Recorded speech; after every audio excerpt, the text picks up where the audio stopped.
I can hear a crow. Hello there, friends. This is Spencer Michaud, and today we're going to be talking about the new moon in Gemini I. And I am joined here today by a very special guest. This is Stephanie Warner. How are you doing today, Stephanie? You know, as well as can be expected, given Yeah. the trying times. But no, I'm doing well. Yeah, it's Stephanie and I've been kind of preparing for this show today, just kind of commiserating over the really challenging energy that we've been experiencing as a collective, with some of the really difficult news that we've been experiencing here in the Yeah, States and around the world. Um, Everyone's feeling a little bit balsamic moon today, so we may be a little yeah, bit in our feelings, right? a bit of yeah. I just felt so exhausted yesterday, and just like this burnout that I think has been pending, and just a lot of the need to just process, I think, and kind of do Absolutely. nothing, Yeah. let things percolate. Yeah. Well, we're being joined by a number of wonderful folks from around the world. So if you are joining us here today on the live stream, please leave us a message and let us know where you're stopping in from. It's always wonderful to see all of your beautiful faces here and figure out where you're coming from around the world. Just a few shout outs here thus far. We've got Remco stopping in from the Netherlands. How you doing, friend? Rachel is here from the chilly north coast of Ireland, which is very cool. CCJ stopping in from Seattle. Looking forward to our insights today. Betty Mm. Meza is here from El Paso, Texas. Wow. Betty, I hope you're doing okay. Texas has been in the news today, and my heart and goes out to all of you, and we'll touch on that a little bit today. Hopefully we can bring some peace of mind. I know that there's not a ton of things we could say, but Yeah. I don't know. EK is here from Madison. Welcome, EK. Lynn is joining us from Vermont. Yeah, keep it coming. Let's hear where you're all coming in from. That's one of the things I love about this channel, is just the intelligence and emotional intelligence and compassion Mm. of this community here today. So I would say that one thing I would ask from everyone today is an especially extra dose of compassion for everyone here today, especially in the chat and things like that, because I think we're all going through what I would consider a little bit of a period of mourning. Mhm. And we're going to discuss that a little bit as well. A couple other people, Stephanie, before we dive into it. Dimfy is joining us, another Netherlands friend, and Mm. Christina is joining us from Germany. So lovely to see all of you friends. So Stephanie, before we kind of dive into the zeitgeist that we're processing here, Yeah. why don't you introduce yourself to our audience? Tell them a little bit more about what you do, your services, where we can find you, sort of your journey with astrology and all of the other things and your talents. Thank you. Well, my services right now are primarily, I have been doing astrology readings, but my books are closed at the moment. My, I'm working at the Chani app, and I'm the main astrology writer Excellent. for Chani since, I guess, August. It's almost a year. Time has gone so quickly. But since starting that full-time job, I've kind of put my reading practice on hiatus, but hope to, return to that pretty soon. But you can follow me on Instagram at Dark Moon Astrology. And there is a link in my bio to my Substack, which is called the Mercury Papers. And yeah, that's kind of where my longer form astrology essays, meditations, poetic meditations on the stars. And I have Is to where say, they sit. Stephanie, I am a huge fan of your writing. If you all have not checked out Stephanie Warner's writing, do yourself a favor and immediately go to that Substack, follow her on Instagram, because I will say, and this is not hyperbole, but you're definitely one of the most interesting writers that I've seen, and talented writers, with just a depth of knowledge with myth and story, and the way that you weave things is just very, very deft. So we're in the presence of don't hesitate to say genius today. So I Oh wanted to God, give you, no, I'm cringing. The ultimate Thank you, though. compliment. Because, and it's well deserved, though, Stephanie. I think that Stephanie and I were talking a little bit before about, how we maintain our artistic vision Mm-hmm. throughout our lives and all of the Mm-hmm. different circumstances we find ourselves in. But just, I hope you keep doing you, and keep doing that stuff. So it's great. Tell us a little bit more. You are actually, I find this is so interesting. The guests that I bring on always have something poignant. There's always the right, perfect timing. Do you share a little bit of your chart placements at all? Are you? Yeah, absolutely. So Um, tell us what your kind of big three here is. so I'm Gemini rising, Sun in Leo, Moon in Cancer. I'm a night chart. And I was really intrigued to hear that you have Chiron on an angle as well. So I've got Chiron conjunct my ascendant. So, heart on sleeve, like oozing, Yeah. spraying blood. It's, yeah, like my pain is kind of just on the surface, I think. But there is that desire as well to kind of, with the trine to the MC to integrate that into my practice. And I really do love doing readings and, felt like my Chiron was like that ability to hold space for Yeah. folks who are looking for answers. And that felt, and I think I do that in my writing as well, my poetry. Like there's, you know, I will go there. I don't really, the kind of more taboo kind of, my first poetry collection, which I might read something from today if we have Yeah. time, kind of gets into, yeah, the some of the trauma in my family lineages and sort of how I'm holding space for that. Yeah. Yeah. Well, and the artistry that you weave is important, and I think that having that Gemini ascendant, you have a unique insight into some of the themes and meditations around Gemini. There was also, I think, a neat synchronicity about your PhD thesis, Mm-hmm. right? Your Mm. focus, right, with your PhD. Can you talk about that a little bit more? Sure. So I actually finally just finished my corrections. So, you know, I passed my PhD in January, but then had another 3 months of sort of going back and rewriting bits and going through my examiner's annotations. I was actually in Mexico finishing the last of the last of, Yeah. yeah, the dregs of that. But my PhD is actually focused on a remarkable collection of poetry by a contemporary British poet named Denise Riley, who I encourage all of you to check out her work. I was focused in particular on her latest collection, Say Something Back, which is, I remember sort of the centerpiece poem of that collection, which is called A Part Song, being read to me during my master's before I was even thinking of pursuing a PhD. And I was just so blown away by this poetic sequence, which was kind of an elegy in sections. The poem really jumps between different sort of poetic registers and sort of more archaic rhyming schemes and then more colloquial language. And this collection was written after the death of her adult son, who passed away tragically suddenly. Yeah. And she sort of went poetically silent for many years and then just came out with this extraordinary, heart-wrenching collection. And so, yeah, that was kind of the focus of my PhD. And I was looking at war poetry as well. There's also a sequence in that collection that was commemorated for the, yeah, a sort of commemoration for the soldiers who perished during the first, World War.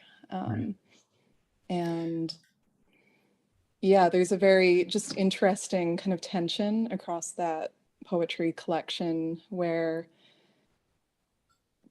the speaker of the poems is sort of dwelling in that melancholic space and sort of observing the imaginative riches that are available when Yeah. you sort of dwell with the shade in the underworld. But there's knowledge that the longer that the speaker attempts to linger with, the ghost of her departed son, there's like he can't she's keeping him from his sort of being mediated or making that transition from the world of the living to the world of the dead. Yeah. And I think that that really ties in well, I think, with the conversation we might have about Hermes, the host, or Mercury, the host of this new moon, and maybe his role as psychopomp as well, as the Absolutely. as Yeah. the guide of souls to the underworld. And I was talking with Stephanie earlier about, man, how do we even process and express anything that would be helpful to people in this challenging time. That's something that I always think about on these shows, is how can I offer some kind of peace of mind. And what I wanted to do to start out today, just to kind of set the mood, is I really wanted Stephanie to share one of her poems, because I think it's just so poignant that on the day we choose to do our live stream together, we're a nation, a world in mourning on some level. And sometimes just the power of art, the power of presence, and the power of acknowledging some of that pain, I think is really important. And maybe that's something that can help us move into consolidate the seed that maybe needs to be planted at the new moon in Gemini, which we will break down in depth soon. So you had a piece for us? Yeah. So I'm going to read actually the title piece from my I don't know if you can see that, but it's Yeah. my first collection, A Violent Streak. This was published by Fitzhenry and Whiteside in 2018. God, Right. time flies. But yeah, this poem kind of gets into my family history, and on my mother's side more so, yeah, sort of farming stock, folks that emigrated over from Norway, Estonia. But yeah, it's just a poem about sort of I guess the half-life of grief and trauma that can, And we yeah, didn't tell people ultimately. where you're actually from, right? You're where are you I don't think stopping in so. from here? We've got this international crowd. Where are you joining us from today? Well, ever the Gemini, I'm just all Yeah. over the place lately, but I recently got back from a long kind of odyssey, 12 house odyssey through California, then Mexico, and I will be based in Nelson, British Columbia, Okay. until the fall. And I'm Cool. planning on maybe moving to Mexico Right. for the next eclipse season. A citizen of the world. Right. Yes. I All right. mean, my ideal would be to have a bolt hole in multiple cities There you go. across the world. All right. So what do you have for us? So this is called A Violent Streak. A violent streak, or is it a seam, ragged with dropped stitches, a disregard for function or aesthetics, the way the coolies look hewn from the prairies with a hatchet. Cows slumbered in their own frozen shit, neon pulsing, all you can eat, and a grid of county roads bisecting the landscape like dogma. Not theirs. Fort McMoney's, where all their best boys go. Returned 2 years later with a souped up Chevy, stereo, surround, and oxblood seats, missing a hand. The flare stacks never leave their minds. The prayer-like rise and fall of oil wells, where the sun sets, the colors all wrong through a shimmered film of pollution. Happy hour, it's always happy hour, and nightly wet t-shirt contests in bars plucked from Felix the cat's carpet bag. Formica and movie prop furnishings heaped like kindling.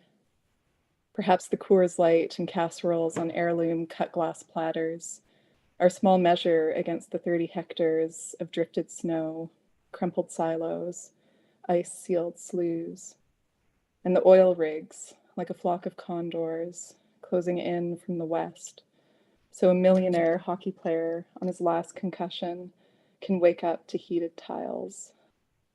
If the whole thing is a charade, nobody lets on. The men out to buy the annual Christmas gun and gas for ATV donuts on Lake Gull, which has nothing to do with lakes or gulls. The women pinch the scalloped edges of pies, doilies draped on every conceivable surface.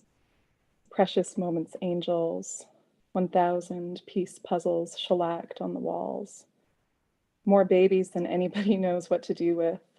Should have rented a goddamn hall. Something sinister in the blood, your mother would say. The cousin's bar fight in Cremona, gone pear-shaped with a blow, Miss Sam Steele 76, the broken neck, the bottle of Bud. A nephew mangled in a baler, others dismantled more elegantly by drink in the Bashaw casino. But never Grandpa, who built this house with his hands, along with a couple of ex-Hutterite kids out of their minds on moonshine. Perhaps he always hankered over a death, quick and clean-like, before another stroke could bend his handsome angles, pry him from the farm to the home in Leduc. The petit morts of bingo nights, shuffleboards, and plastic champagne flutes. Certain things can't be helped, are expected even. The stillborn calves in their mandalas of slime, the cold snap and the coyotes plucking kittens from the barn like truffles. Even the children know not to name them. And Grandpa alone in his Pontiac, the turquoise of the Spanish Sea, engine idling in the barn. Folks gone to church, lingered over coffee, deviled eggs, and the week's gossip. Hank on the tape deck, pining for chicken jambalaya, and the June bugs thudding against window glass. Exhaust strolled into the cornfield maze of his mind, lungs. The 2-6 of whiskey, the funny pages, and the job done.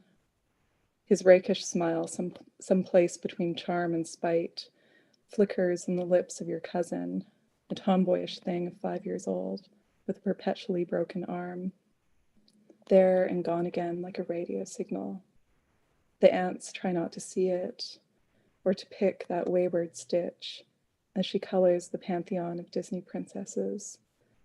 Black and violet auras grackled around their dresses, slits where the crayon was rubbed too hard. She would rather explode cities of Lego with her brother on the living room floor. The ocean bed that it all once was. Red Deer, Grand Forks, Gasoline Alley, Black Diamond, the Rocky Mountains, a jagged coast. And the oil wells slumbered, of no monetary value. Though beautiful, oil was always beautiful. As well, the paramecium, waxing, splitting, the waters seamed with the gold of their endless couplings. Nothing exchanged or passed on. Okay. Very nice. I'm sorry, it's kind of an intense, brutal. No, it's okay. It's a. That's what I like your imagery as far as just kind of the. I don't know. It's just giving people a slice of that Americana, North American kind of life, Mm-hmm. and all of both the beauty and the rust of it, the pain and the tragedy, the dichotomies and dualities, if we're going to bring it back to Gemini, of the idealism that we have in North America and the reality that we're living within. And that's why one of the reasons I wanted to highlight your work.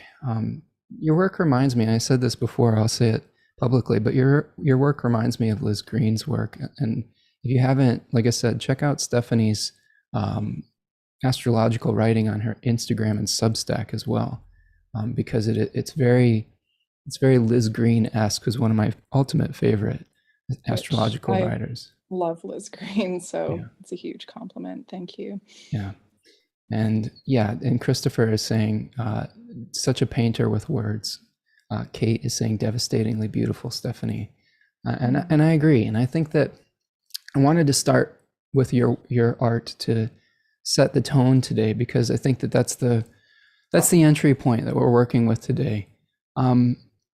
So check out Stephanie Substack. Tell me the site once again so people can find you. Yeah, so it's the Mercury Papers. Okay. Or if you search Stephanie Warner Substack as well, you'll probably find it.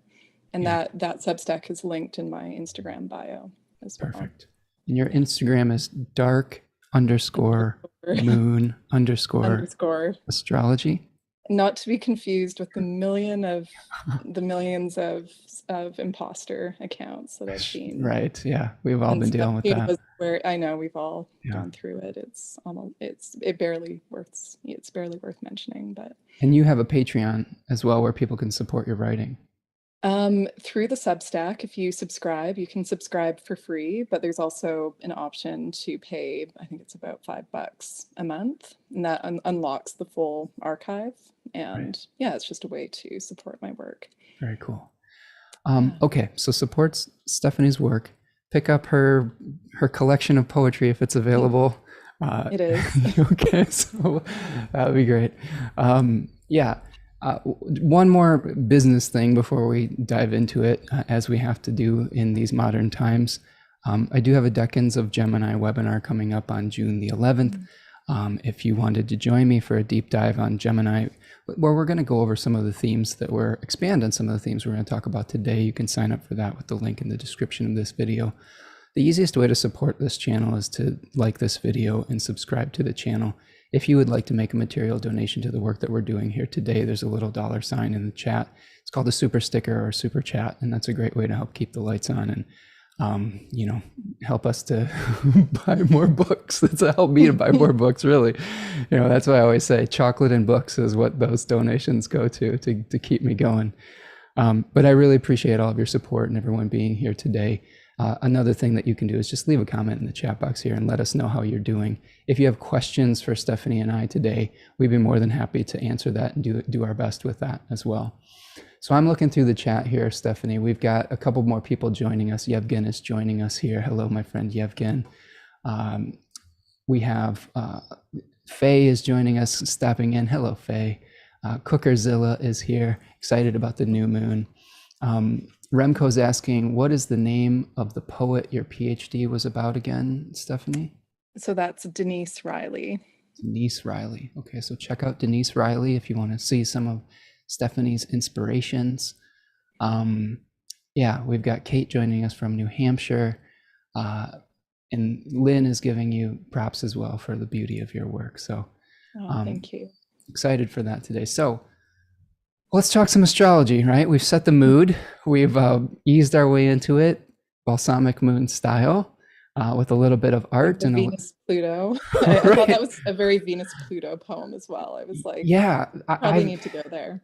The Venus-Pluto thing perfected at very early hours today, and I was feeling it the last couple days as well. And tell me, all of you out there, if you've had any Venus-Pluto stories, because I will have to say, I've been feeling that not only from the challenges from the gun violence in Texas and all of the fallout and emotional processing and cathartic processing from that, but I had an experience, a story I wanted to share in my own neighborhood where we went for our normal, regular walk as a family yesterday, the same circuit we take every day, and had some woman, like a white woman in her maybe mid to late 30s, with Texas license plates. I thought the symbolism of this was just too much for me to process on some level.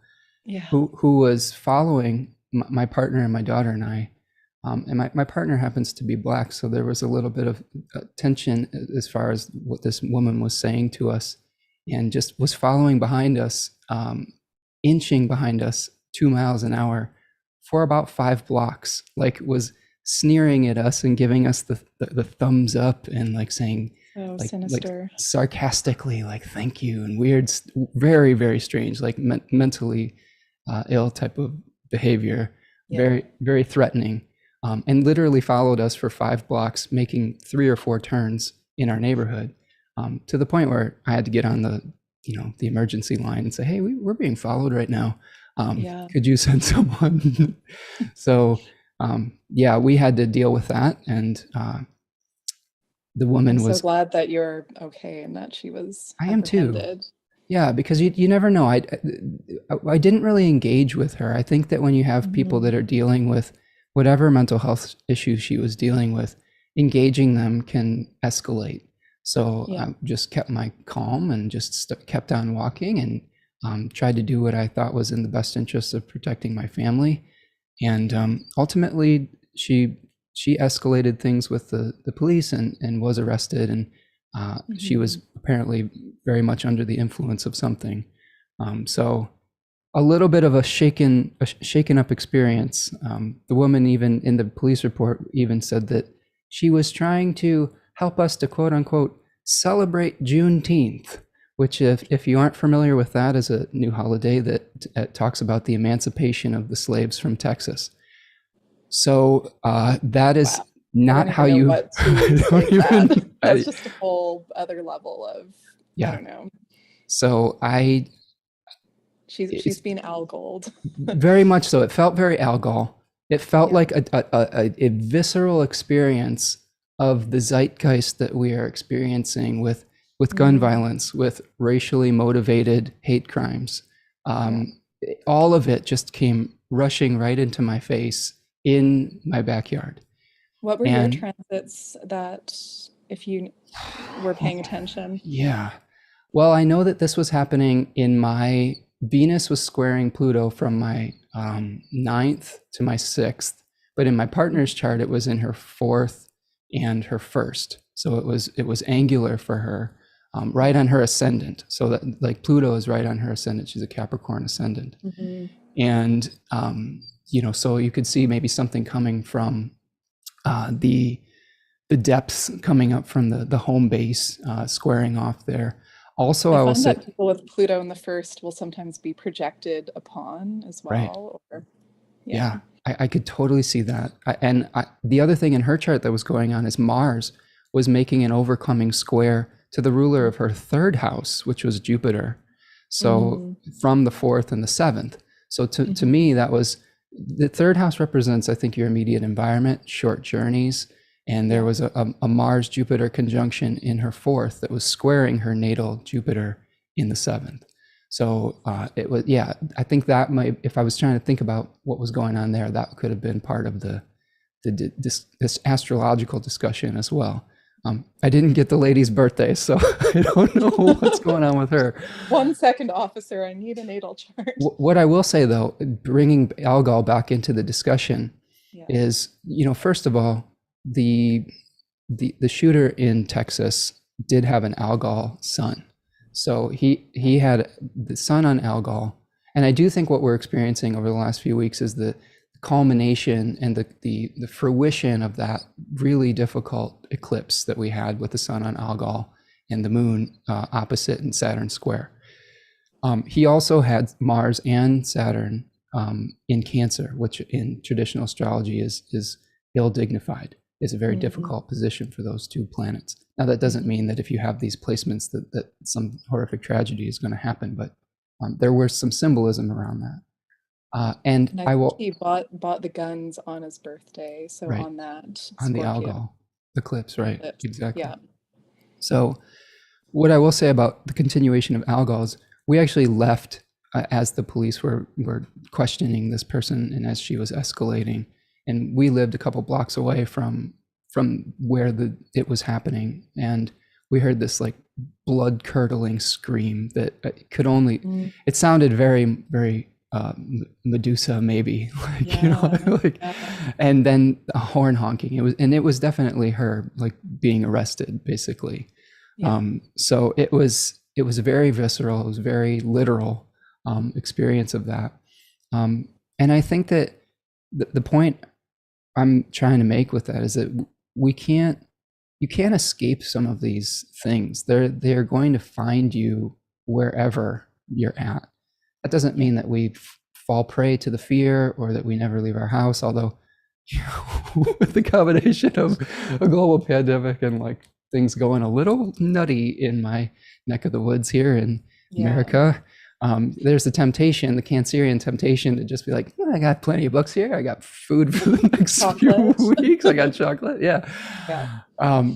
But I think that, yeah, it's that's one thing that I think is really important as we move through some of these challenging circumstances, is to not try to just stick our heads in the sand and ignore it. I think that we have to practice the type of self-care that we need to do to keep ourselves centered. Like I said, if I had handled it a different way, if I'd gotten really upset, if I'd like confronted this person, it probably could have turned out very differently.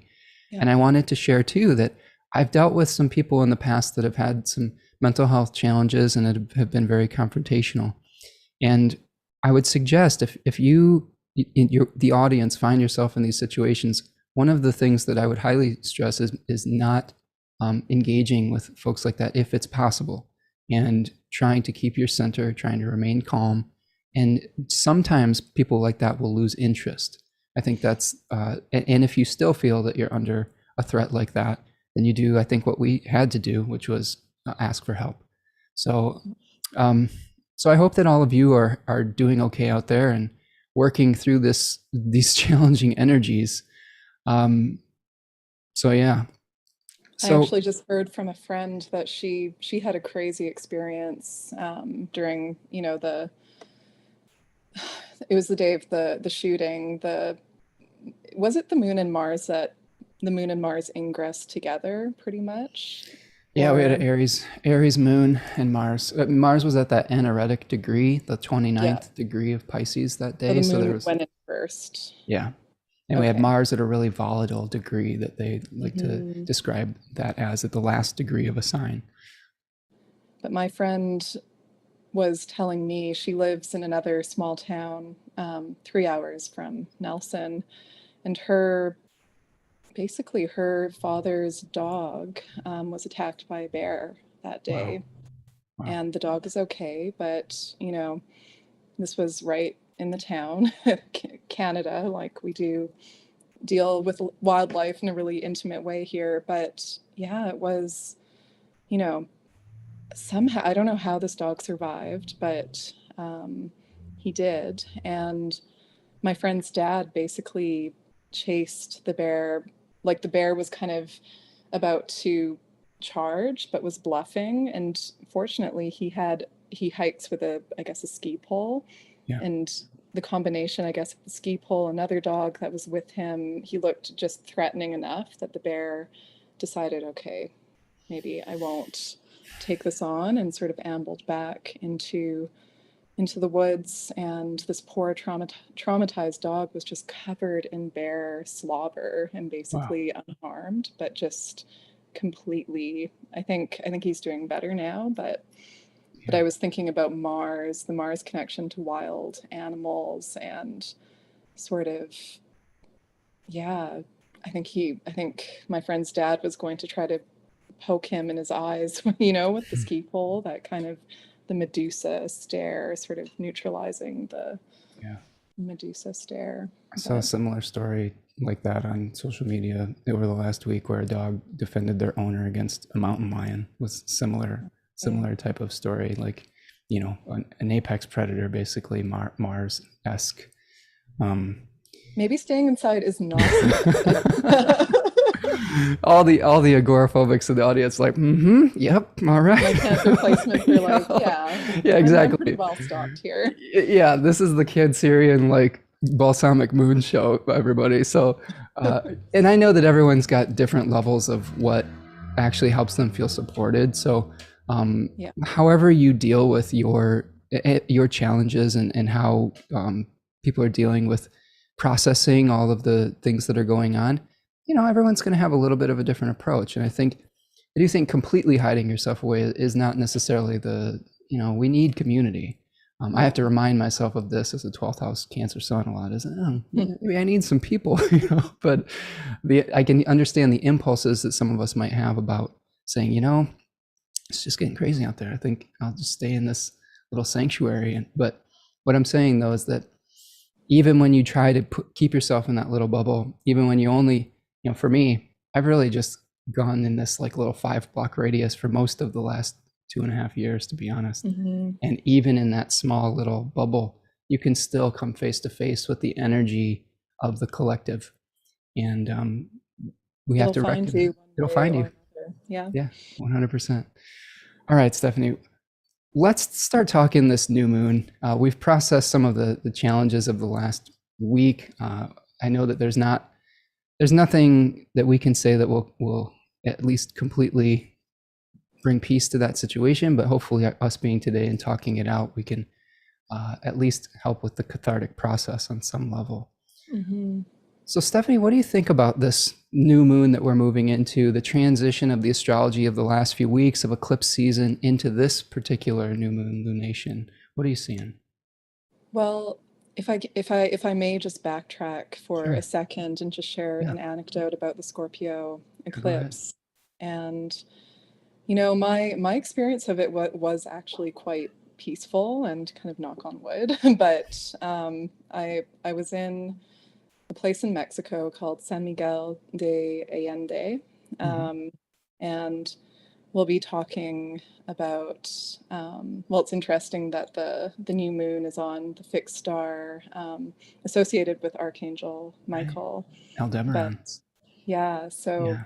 this city has Archangel Michael as its patron saint, and Very cool. he's kind of my man. He's the one that sticks around. Yeah. But yeah, so I was in this beautiful city in the desert, and I was reluctant to actually go out and watch the eclipse because I thought, Yeah. I don't know, I don't think I even want these bayful rays on Sure. me, like maybe just hide in the hotel. But I'm kind of glad I did venture out because I did feel protected by Michael and saw the eclipse happen right by the spires of this sort of UNESCO protected, just spectacular cathedral. And the mariachi were playing, and there was a moment when this this man who honestly he looked like a bro. He kind of had like a popped collar and Bermuda shorts. Right. You're Right. repping the popped collar. I don't usually wear dress shirts. I was inspired today because I didn't want to get out Leo'd by you today. I had to Oh, match your. I had are to we match having a your. Leo off and I, I didn't even know about it? have you ever seen Zoolander? I feel like Yeah, it's like we're having a walk off, right? Like, no, exactly. I knew you would dress up, so I had to kind of dress up a little bit, right? Well, you're looking very sharp. Well, thank you very much, and you as well. Thank you. But yeah, So the so bro, this bro, back to the the bro. bro, back to the Right. bro, he stepped up to the mariachi, and they kind of just, yeah, like put down their instruments, and he started singing this haunting, just I had goosebumps all over. Like I'm not even sure what the song was, but it was very mournful and duendic. And then slowly they started to back him up and started playing, bringing the brass in, and this was happening right as that eclipse was perfecting, I think. And it felt like he was like talking about sort of the elevation maybe of Hmm. algal, and I think there's a piercing quality to algal, and I that was an experience of just feeling pierced by the haunting beauty of art and artistic expression and music. And you know it was just one of those moments I'll never forget. Hmm. I mean, there's ways that music can communicate things that just regular communication just can't. I think it taps Yeah. into that space, that liminal space that we're going to be kind of discussing with Gemini, and maybe its association with the 12th house and the Thema Mundi as well. I was a professional musician for about 20 years before I transitioned to doing astrology full time, Mm-hmm. and it just always felt much more like fluid with music rather than speaking, right? I think that Mm-hmm. there is that when we can tap into that emotional center and that heart center, um, you can communicate across dimensions, across worlds, across cultures, Yeah. right? I mean, do you speak fluent Spanish or? I mean, I lived in Spain for a number of years, and during the Yeah, pandemic, I ended up getting stuck back in Canada. yeah, But my Spanish was coming back really quickly okay. when I was there. And yeah, I've always felt, I think both Spain and Mexico are Scorpio countries, but Mm, for the first time in my life, after what has felt like a really endless kind of Saturnian exile, yeah, Uranus in my 12th house, Saturn in my ninth, and I felt very sort of like an exile in my own country of Canada. And I've been mm, longing for what has felt like a soul home, where I used to live in Barcelona, but yeah, going back there doesn't feel quite right. But when I was in Mexico, I felt that kind of soul resonance again, yeah. and haven't felt that in years. So, Well, and that seems to reflect some of the nature of Hermes or Mercury moving between mm, worlds, not necessarily, maybe being in a place but not of it, and then like kind of being a citizen that totally. travels, through the boundaries, through the borderlands, through the crossroads. Um, so, yeah, and I think it's worth us taking some time to reflect a little bit on that eclipse because there was so many changes that Yeah. have gone on. This feels like a very important inflection moment in our collective consciousness. And I know that we can say that about a lot of different points, but I do really feel like we're heading into some very interesting slash challenging slash transformational times. And I guess you could say that about any time period, but it feels a little bit different this time. I don't know It if you're feels like a portal. It yeah, definitely feels like a point of no return.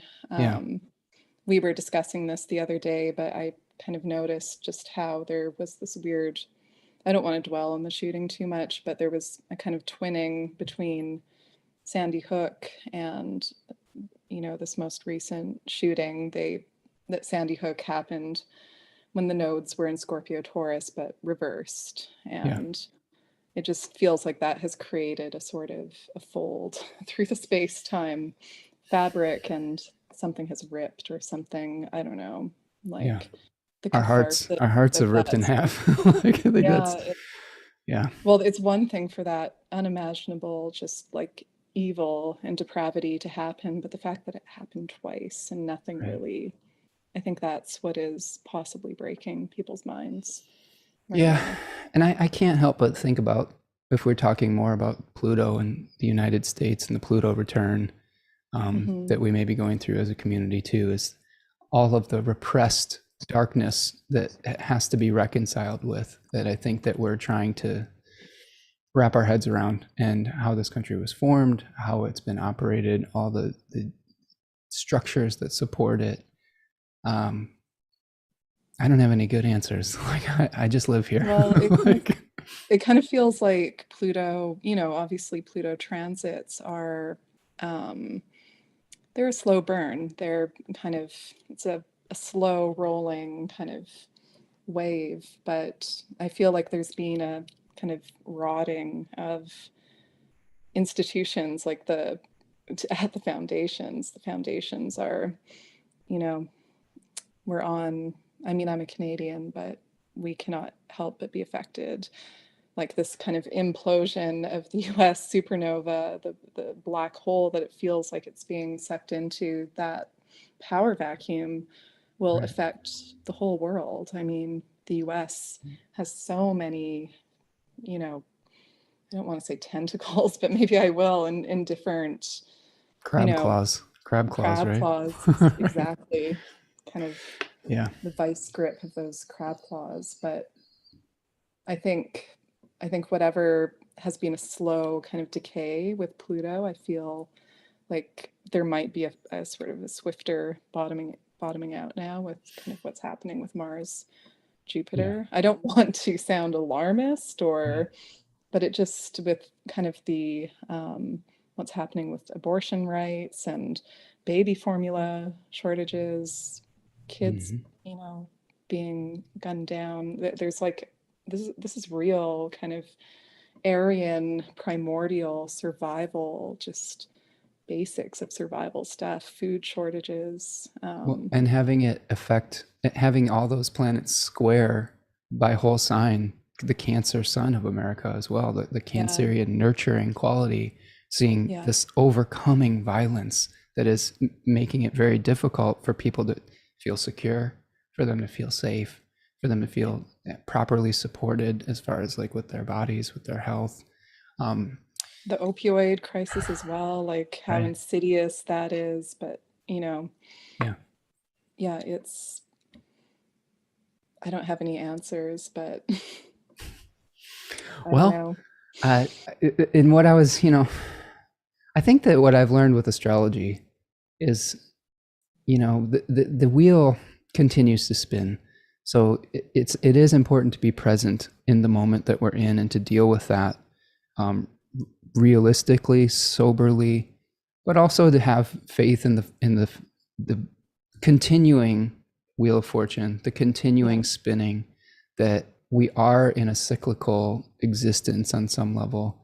And I guess I could say this too shall pass, but it's hard to pull that cliche out, when you're like, well, this too shall pass, but is it going to keep happening again unless we do yeah. How something many about it? times will we Right. let Yeah. that wheel spin? And So I think that what I'm feeling with the collective that I think is reflected in Jupiter and Aries, Mars and Aries, all of these things is that mhm, the collective is kind of fed up with sort of this stuff. And I honestly, I right. really hope that they are, and enough to make something happen and change and movement with it, right? And the South Node in Scorpio as well, I think it really brings that almost gruesome catharsis. I think of Maenads just, Hmm. keening, or that sort of the grief that has people ripping their hair and beating their breast. That is the kind of, I don't know, just ripping, like sort of psychic ripping that will maybe birth something new. And even Medusa's head, Hmm. dripping blood, there's a connection with, apparently, with menstrual blood and sort of the life-giving richness of that blood. And Well, wasn't Medusa. Pegasus born from the head of Yeah, Medusa as well? yeah, Like you yeah, can see that in the constellation, like it erupting out of the Gorgon's head. So exactly. And sort of how the Medusa head became transformed into, an enchanted Athena's shield, I guess, and was right. used later in battles to great effect. And, you know, that death was not in vain. Hmm. If anything, Medusa gathered power, Right. after that initial gruesome beheading.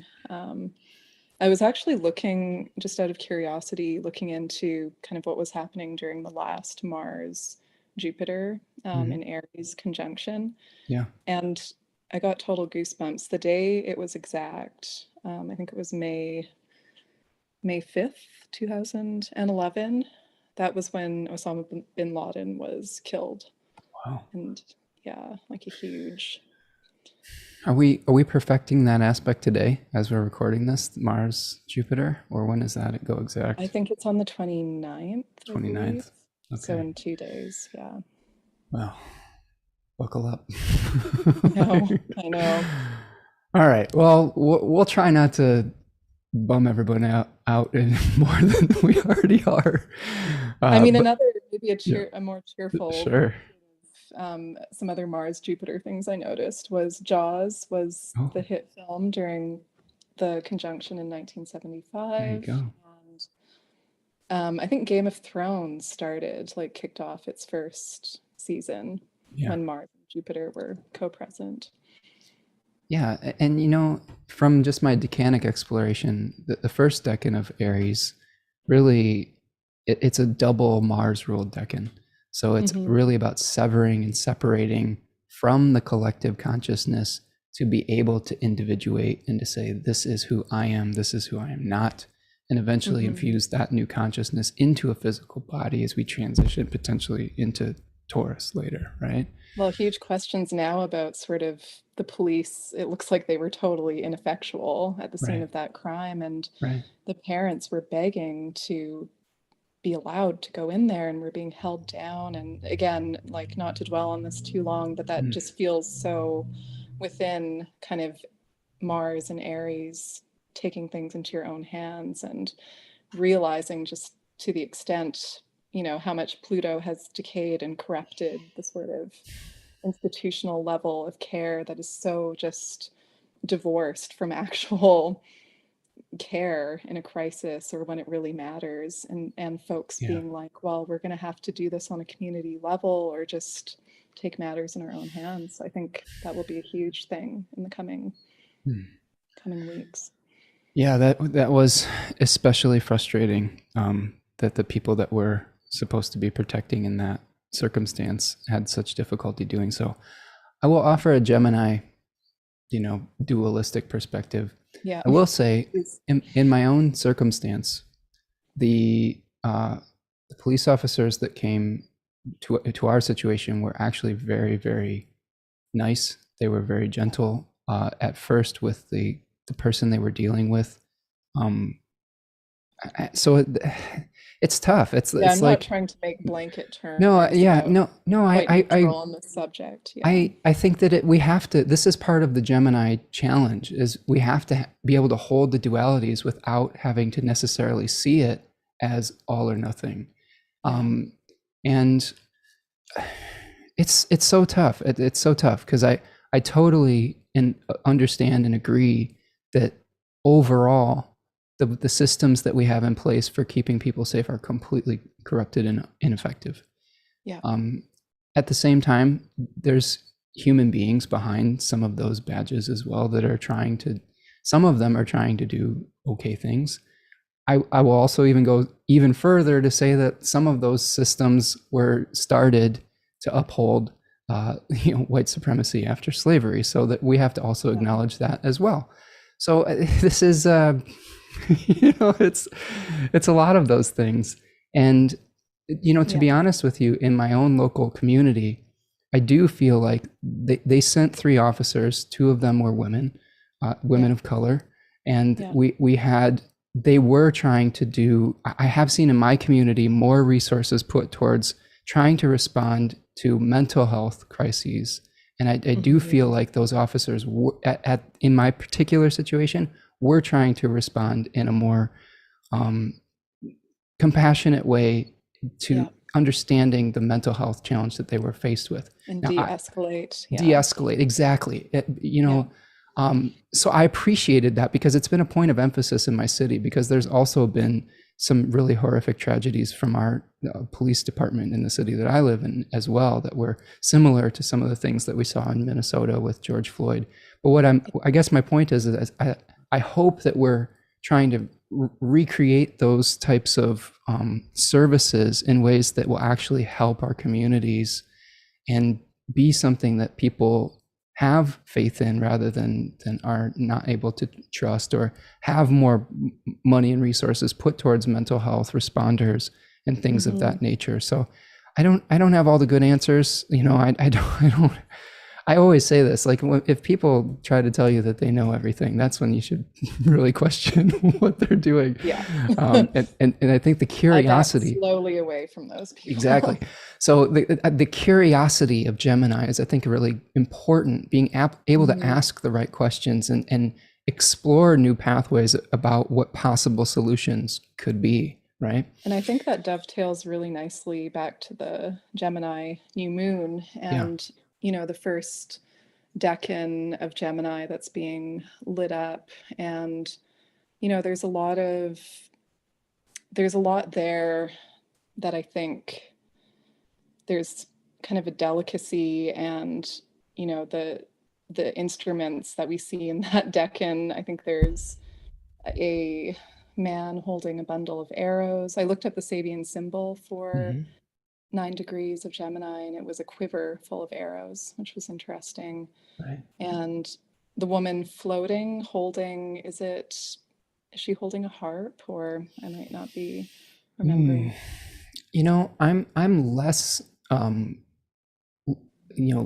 learned on the Sabian degrees. I know my own, which is a man studying an ancient book with a mandala in front of him. That's That sounds literally about right. Yeah, that's you're literally looking the after that. that's literally the degree of my son. And I then love my moon one is an old teacher fails to interest his pupils in ancient knowledge. So that. that one's You always were like, just oh, roasted by your own I child. Well, know. that will make So, you want to overcompensate, and right, exactly. Try to make it and entertaining for people. I Um, can say from my own experience, your astrology work is captivating, well, thank and you. yeah. Thank you. Oh, okay, it's a woman floating in the air, gifted in needlework. Agrippa, a man with a professor's rod. So these are just kind of Right. Decan, the hauntings of the Decan. So a lot here about virtuosity, mastery, skill, weaving.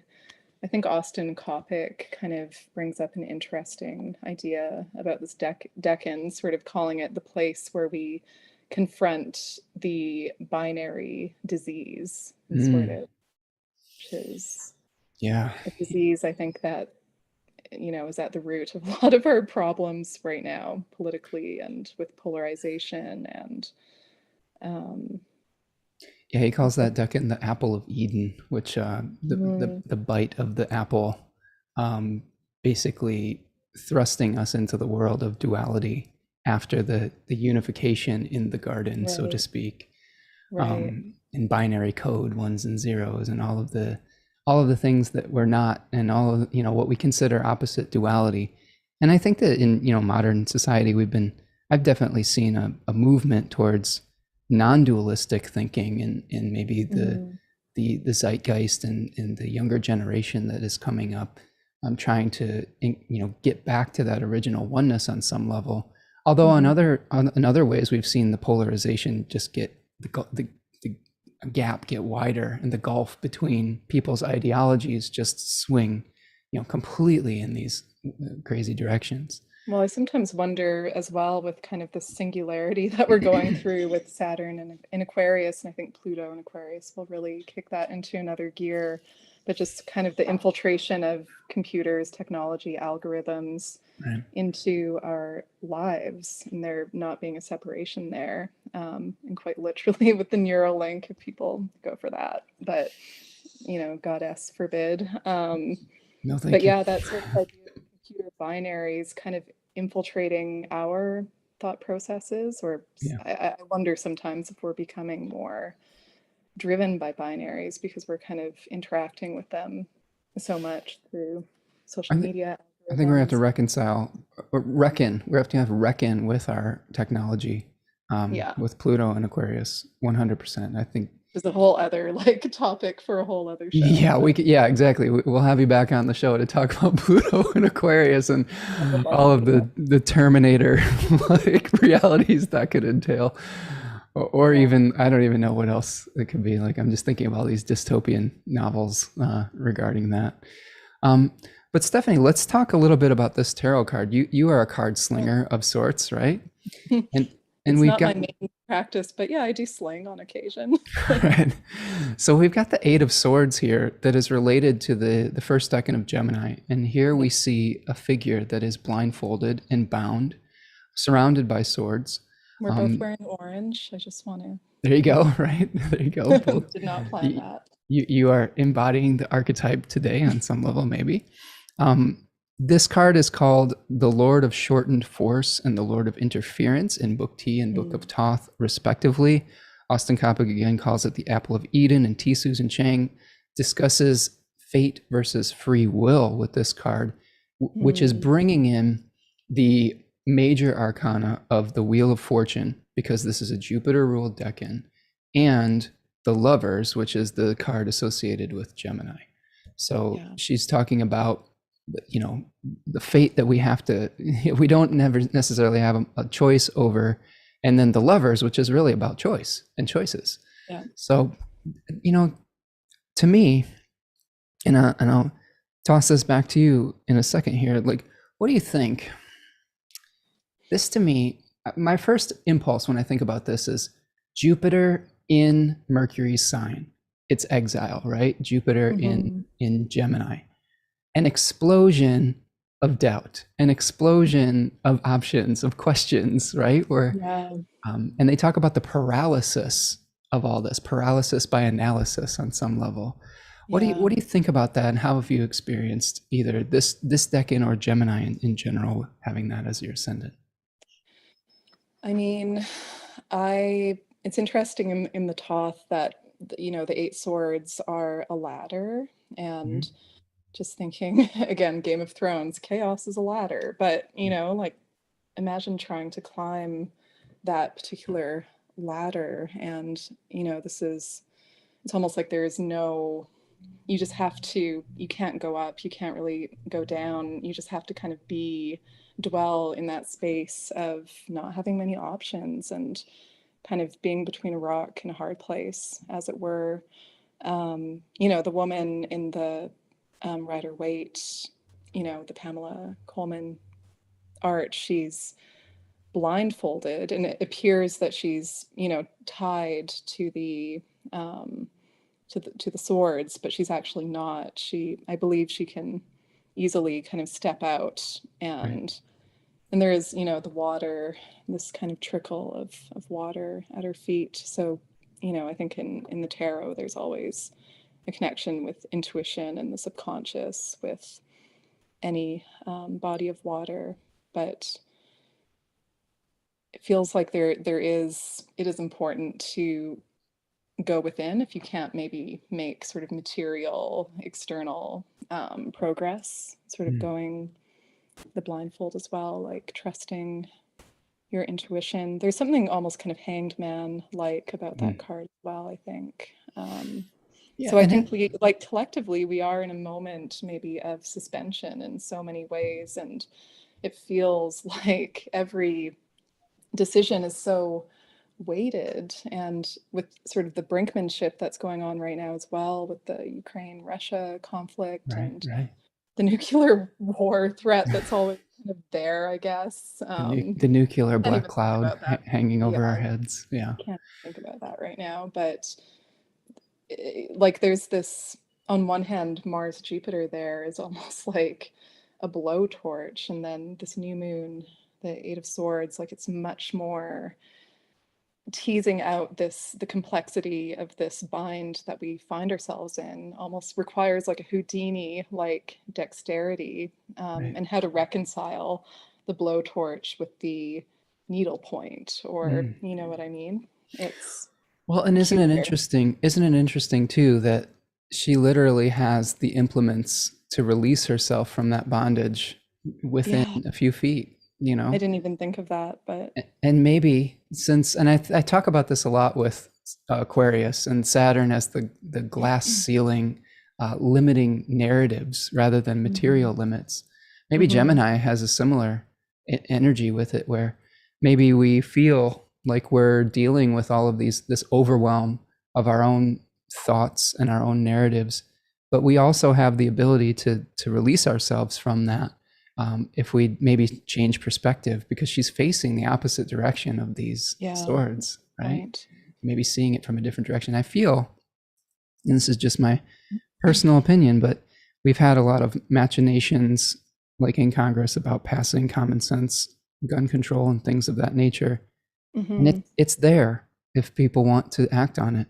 You know, Well, it's even something like, what if you just had one door, like you changed all the schools to have one door in the there you front? go. Maybe that would be a fire hazard. I don't know. But I feel I like don't there's know. so many sort of in between common sense, almost like the kind of boring, tedious, but very mercurial, detail oriented, small measures that could add Mm. up to make a big difference. But I feel like we live in a society now where, we're chasing, I don't know, like, to go viral or to make yourself, or to even have kind of your voice heard, you have to take an extreme stance almost. And I feel like that sort of nuanced Gemini middle ground gets lost a little Well, bit. and one thing I wanted to give you another compliment about is that I appreciate that you're committed to long form writing.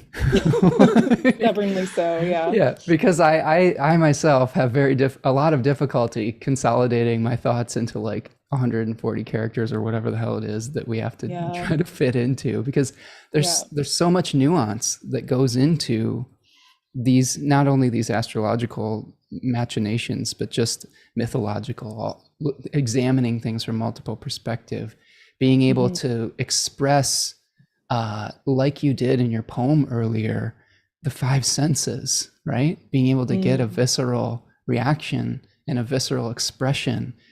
And it's so hard to do that. And when we have this reductionist type of energy with it. So I think that is one of the blessings of Gemini, is actually not reductionist. It's about expanding, like the way the communication. Pollinating and, right. Cross-pollination. Yeah. And I think that first decan is that sort of profusion, of pollen releasing. Yeah. And there's, I think, sort of the blessing and the curse of Gemini, and I've definitely experienced this in my own life, is I feel like there's an ability to dwell in the space of possibility and maybe never leave that space, and having the ability to see all of the bifurcating, subdividing, There you go. Yeah, paths, all of the lives that could be lived, and almost being paralyzed by that. But there's something enchanting and kind of seductive about it as well. Well, that is a great segue into this next, first of all, this next comment. I want to acknowledge Remco's comment in the chat, because I think he had a really interesting observation. Remco, who is also a talented card slinger, says, to me, the place she stands looks like the shore around Mount Saint Michael in France. The tide difference there is huge, and now at low tide, she can stand on the sand. But when the tide comes in, this place is very dangerous. So, I love that. Right? Did Pamela hang out in France, I guess? Maybe. Yeah. Maybe. So maybe we've got this liminal space that maybe we're sort of on dry ground, but we could be flooded with these, thoughts, machinations. And I think that actually works very well with the daimon of Gemini 1, which is a deity called Tethys. And Tethys was the Titan goddess of I'm going to read this from theoi.com, one of my favorite resources. It says, Tethys was the Titan goddess of the primal font of fresh water, which nourishes the earth. She was the wife of Okeanos, which is basically the ocean, or the earth-circling freshwater stream, and the mother of rivers. So she was also considered a nursemaid. But I'm thinking, what that makes me think of is Okeanos being this unified, body of water surrounding the earth, and then Tethys distributing them out in all these tributaries and splitting, Gemini, right? Splitting the oneness into all of the bifurcated directions. So that's really starting to click with me, because some of these daimons and spirits associated with it, you're like, what's going on there? But them a big old side eye, right? But that one makes sense to me now, and I think that actually brings in what Remco was saying, like with just these little tributaries here, maybe even receiving a stream from the great waters of the subconscious, like you were pointing out earlier, like one of these tributaries of Tethys on some level. Well, and not to jump ahead, but we have the Neptune square, right, to the full moon. So maybe that is the tide. Yeah, so we will see. Figure out your choice here, because you might be inundated, and you and I will. No pressure. And I will complain about Neptune at some point of the show. Well, we might actually we have flood warnings here. Do you? Get really literal. I wanted to add that I saw a scorpion being killed on the lunar eclipse as well. Oh my gosh, really? So wow. Just everything's so literal. Wow. Yeah, that is a message from spirit, just in your perspective, right in there. Yeah, so we will wax poetic about Neptune, because when, sometimes when I have a guest on, I like to talk a little bit beforehand, just to kind of parse out some of the themes we might be touching on and organizing our thoughts. And Stephanie was expressing that how malefic she thinks Neptune is, which I was like, finally somebody. I will die on this hill. Neptune is a malefic. Yeah. the worst of the malefics, I think. Well, But S.J. Anderson pushed back on me a little bit last time I had a live stream when I said that specific thing. And he had really good arguments. He is a genius. So he had some yeah. really great arguments on a balancing argument, like with his beautiful Libra rising, on how we Mhm. can work with it. But I think that, what you and I were talking about was, the Neptune's, ability to dissolve things just into goo. I think you were referencing Mhm. the Matrix, and the Yeah. primordial ooze that people were just sitting in. And I definitely feel that. Put me back into the Right. goo. I don't Right. wanna, yeah. Right. Exactly. So, There's like that well, meme. Anyway. so we'll get to that. We'll get to that. One thing I wanted to let's do this. Let's pull the chart up, and we'll kind of take a look at the chart of the new moon and Hmm. see if we can kind of further break this down. So this is May the 30th, 2022. Make the proper time adjustment for your area of the world, but this is 7:30 a.m. Eastern Daylight Time. We have the sun and the moon at 9 degrees of Gemini. This is the terms of Jupiter, the face of Jupiter, but our host is going to be Mercury or Hermes. And we have one interesting thing that Your we should touch friendly on. neighborhood You're psychopomp. right. Yes, exactly. Hmm. One thing we should touch on, and we've been sort of touching on this the entire time, but Mercury, you can see, is at about 26 degrees of Taurus, which is very close to the fixed star Algol, if not right on it. Yeah. And Mercury is in aversion to the sun and the moon, which means that it's not able to witness those planets and provide resources in the most effective way possible. And I would also point out that the sun and the moon both are under a condition called peregrine, which means that they don't have any of their own essential dignity. So one of the first things I'm seeing with this new moon is this is just a wandering moon on some level. The host can't see it. We've got a stationing Mercury. Okay, so it's retrograde, but it's going to be stationing direct within a day or two of this and emerging from the beams. So coming out from the underworld, bringing back the gift of, I don't know, awareness from the depths. And Hmm. I think we've been talking about this today, that as a collective, we have all been going into these chthonic depths and having to deal with the repressed, dark, instinctual challenges of being, not only spiritual but material animals as well, and the instinctual existence. Um, what else are you seeing here? What is sticking out to you? I mean, first of all, I think it's important to state that this is not an eclipse. And I feel like we're kind of at this lunation. We're out of the eclipse weeds a little bit. But Right. we've had eclipses in the sign, of Gemini and Sagittarius until pretty recently. And so there is that maybe sense of a bit of relief and freedom, like you say. There's there are just so many possibilities with this lunation. But I'm curious about the algal, Yeah. element, and sort of almost like where are our collective blind spots, and what, if Medusa is kind of hiding in the shadows and does her, turning us into stone thing, like maybe I think this new moon requires vigilance about our Hmm. own blind spots as well, and kind of where maybe, yeah, just being willing to, with all of these kind of hot button issues that and there's like a pressure to take a kind of a stance on them. I think Right. taking a step back and owning kind of where we contradict ourselves, and Right. the humility that requires as well. Very well said. I think that it's, the pressure to take a stand.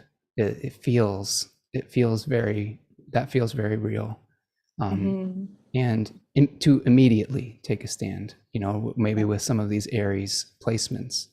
And on some level, the anger is righteous. So I understand that. With Mars, Jupiter, and Aries, that is a Yeah, very righteous right. Quentin Tarantino revenge fantasy, Oh yeah, like, you know, yeah, Kill Bill style. blowtorch in the pool, kind of. Ugh, Reservoir Yeah, Dogs. Yeah. yeah, Oh, but I think that what this moon is asking us is to maybe collect some information first. Maybe collect, yeah. more perspectives to try to find what the best way forward is, to find out the choice that is worth in incarnating. And this is one of the things I wanted to talk about with you today, Stephanie, is Mhm. that here in this chart we have this new moon in my location is actually a 0 degrees Cancer rising chart with the Gemini on the 12th house, which Yeah. mimics the thema mundi with Gemini on the 12th house cusp, right? Mhm. And Yeah, just being willing, like there's freedom, there's ample freedom. I think of time, like in the 12th house, time seems to kind of fold in on itself. And I think just knowing that we have more time than we think to really tease out the nuances and to, like you say, choose our river tributary well, like to right. really honor the process of elimination as well, like negative dialectics and sort of knowing what we don't want to do before we proceed down the path with our Aryan righteousness. Absolutely. Absolutely. And those two things can work together because the Gemini air exploration can fuel that Aries fire. And I think Definitely. that those two things are complementary through their sextile relationship right now. Mm-hmm. The 12th house is really interesting to me, and I would like to hear your mythological thoughts on this because to me, Gemini in the 12th house is almost inseparable. And when I think about the 12th house as a liminal space, when I think about potentially as the 12th house as the house that was on the ascendant before the ascendant, so that the time before birth, the Mm-hmm. pregnancy of it, right? And there's a myth from Plato called the myth of And are you Mm. familiar with this myth, Stephanie? Yeah, the basics of it. The general is about to be burned on the funeral, or the soldier on the funeral pyre, and he is kind of transported to that liminal holding space where the souls are deciding, right? Kind of Right. which life they will choose, but they don't know the consequence. Somebody I think chooses, I'll be a dictator, but then doesn't realize that they end up committing horrendous, acts in Right. their lifetime. Um, but the soldier is that right? Am I Yeah, no, remembering? no, you're spot on, spot on. Yeah. Um, yes, being transported to the afterlife, the Elysium fields, or whatever you want to The call river it. of Lethe is there. Yeah, the Yeah. forgetting space. Yeah. And then to add a little bit of nuance to that too, like you are given a number of lots, or you have to like choose lots, Mm. and you can. The thing that I'm a little bit unclear on with that myth is, do you get to know the consequences of your life and have to Mm. choose all of those things, or is it an ambiguous thing where you have to take the leap? That's where, with the 12th Yeah, house, that's what I'm not sure about either. yeah, I think that you may be a little bit more right on with the 12th house because it is this place of invisibility where the sun is still Hmm. below the horizon, so you can't possibly know all of the results of your choice. But I do think that this really, I've talked about this a lot with my Gemini clients, um, where I think that a lot of the exploration is kind of like saying, and the anxiety, I will say, is the pressure of having to choose a life and knowing, and possibly with the knowledge of all the joys and all the pains that you might experience, right? And I think that that's one argument for saying that, well, maybe it is that what's going to happen when you choose, and and it's not unlimited lots. There's only a few that you get to choose Yeah. from in that Yeah. space. So I could see that some of the indecision potentially around Gemini, or the exploration about wanting to really get it right, and maybe maybe even a bit of perfectionism with Gemini as well that maybe isn't Mhm. acknowledged. I Is think I see perfectionism come up so much with yeah, Gemini clients, with myself, something I always struggle with. And I think perfectionism is born of just having that view of being able to see all the chess moves ahead, not all of them, but just like, you know, yeah, perfectionism is about launching into the future and not being in the moment, you know? right. Well, and to me, this is something that I learned in my nightlight astrology studies. That was a point of emphasis from Achyuta Bhavadas, where he Who's one of talked. my favorite He's astrologers. great. Yeah, he really gave some really good nuggets in that class as far as philosophical perspectives. And one that I Mm, really liked that he brought to the fore was that potentially air signs being related to perfectionism because of the idealism with it, mm, where it's not mhm. necessarily rooted in the imperfection of physical reality, but the projection of what could be. And that is something that could be very difficult sometimes for us to reconcile with the actual lived material reality. And that Well, there's resonated that with me. whole thing in the Phaedrus as well about beholding the beautiful youth, and it reminds you know the person of the perfection of the Platonic forms and that place where they were a soul and were drifting, tripping the Platonic forms, fantastic, and Yeah, just the piercing kind of like Gemini as well on a sort of more literal, just what is happening with the light in Gemini season. There's that, you know, culmination of the light before it's going to sort of start to weaken and disperse again, and that beholding the bright, kind of shiny, radiant thing, but knowing it will kind of fall out of your grasp pretty soon. So I yeah, think the melancholy of Gemini sometimes is again holding the beautiful thing and its decay at the same time, or kind of being able to have something while losing it, if that makes right. sense. Kind of explains my love life, but um, yeah, and yeah. I think that it reminds me of that the story of the Discovery, the twins, Castor and Pollux. Yeah. And I was doing in my research for this live stream today that I was seeing pointed out, I believe in a Liz Green book, where she was discussing that we've talked about I've talked about in various factions about how one of the twins has to sacrifice some of their immortality so that the other may live after one of the twins, the mortal twin, Castor, is slain. So Pollux has Mm, to make that sacrifice. What was an interesting new light bulb for me that I didn't always connect was they can never be in the same place again. They have to be able to hold these mm, dualities because they alternate between Olympus and the underworld. So they're yeah. never actually able to like come together. They have to hold that duality. They have to hold that opposing space on some level. Now, And the sort of Demeter Persephone myth as well, which I sometimes link to Virgo, like the other Mercury sign, that duality as well, not right. being able to dwell, you know, in one place. You have to, um, yeah, be bi-coastal. Yeah. Well, and that brings me to the riffing off what you were saying about the approaching summer solstice, where the Mm-hmm. sun in the northern hemisphere is ascending in its declination and how high it Mm-hmm. rises at noon. And this is another thing that I keep repeating is that Gemini is an ambitious sign.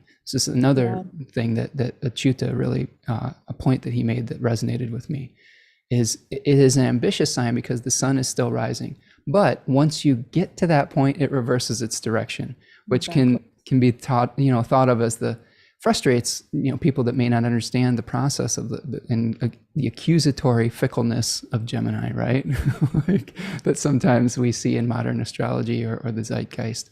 But I think that there's that reversal is sort of baked into it, and I Mm-hmm. will offer that just looking at the cards and studying the decans, the ultimate result of Gemini, this we have, the paralysis by analysis, the anxiety of trying to reconcile all the different options, and then eventually the sacrifice that needs to take place of one of the directions so that the other can actually live.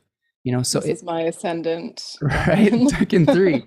So there's eventually the end result in Gemini is you actually do have to make a choice. And when I counsel people with that third deck in Gemini, like you would have, I would say the way to shift perspective is to say,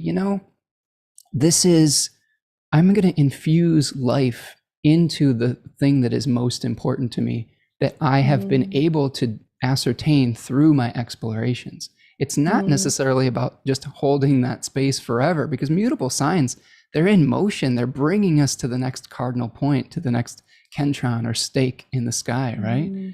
It's a transitionary phase. And I think that there's a lot of peace of mind that can come when our Gemini friends say, I've done my exploration. This is the choice I've made, and I'm committing to this for now. I'm in this moment for now, and I can change my mind later like the sun does. But for now, this is where I'm in, and I'm completely present in that moment, right?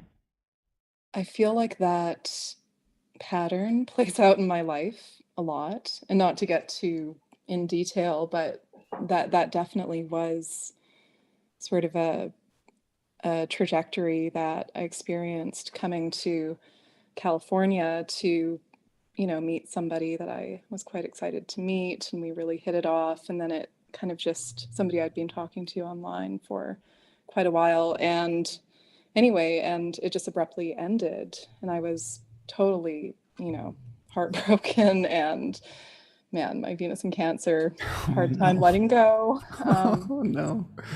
Sensitive souls, right? Oh man. Yeah, but I ran away to Mexico, and then slowly I was never supposed to be in Mexico. I thought I'd be traveling around California with this guy or other friends, and but I discovered this piece in Mexico that was totally for me. And I was riding horses and just wandering Mexico City, and my senses were so alive. And it came off of this immense kind of heart-piercing loss, but then something even kind of richer opened. And for those weeks, I was just so in the moment and just rooted in that place. And that's very 12th house as well, I think. Yeah, I was gonna say that's the surrender of the 12th house, really I think reflects that Gemini experience that you were having as well. And it was like every day I would talk to my Gemini friend and be like, oh, I should go back to Canada, right? And he's like, no, just stay another day, see what happens. And then I would stay another day, and I would see something wonderful or strange, or have an adventure, and just lived life day by day, and accumulated beautiful experiences, memories, new friends. Absolutely. And now have decided to move there. So well, there you go. You need to write a travel blog, or a travel novel. The next. Yeah, that'd be great. I have a feeling a novel will come out of my time in Mexico. So excellent. Well, Stephanie, I'm going to check in the chat here. We have some folks that are commenting about. Let's see. I'm going to go back through. And I'm sorry, I'm having a Mercury moment. I need to plug in my laptop. So sure. Yeah, no worries. Really sorry about that. Yeah, I'm going through the chat here. We've got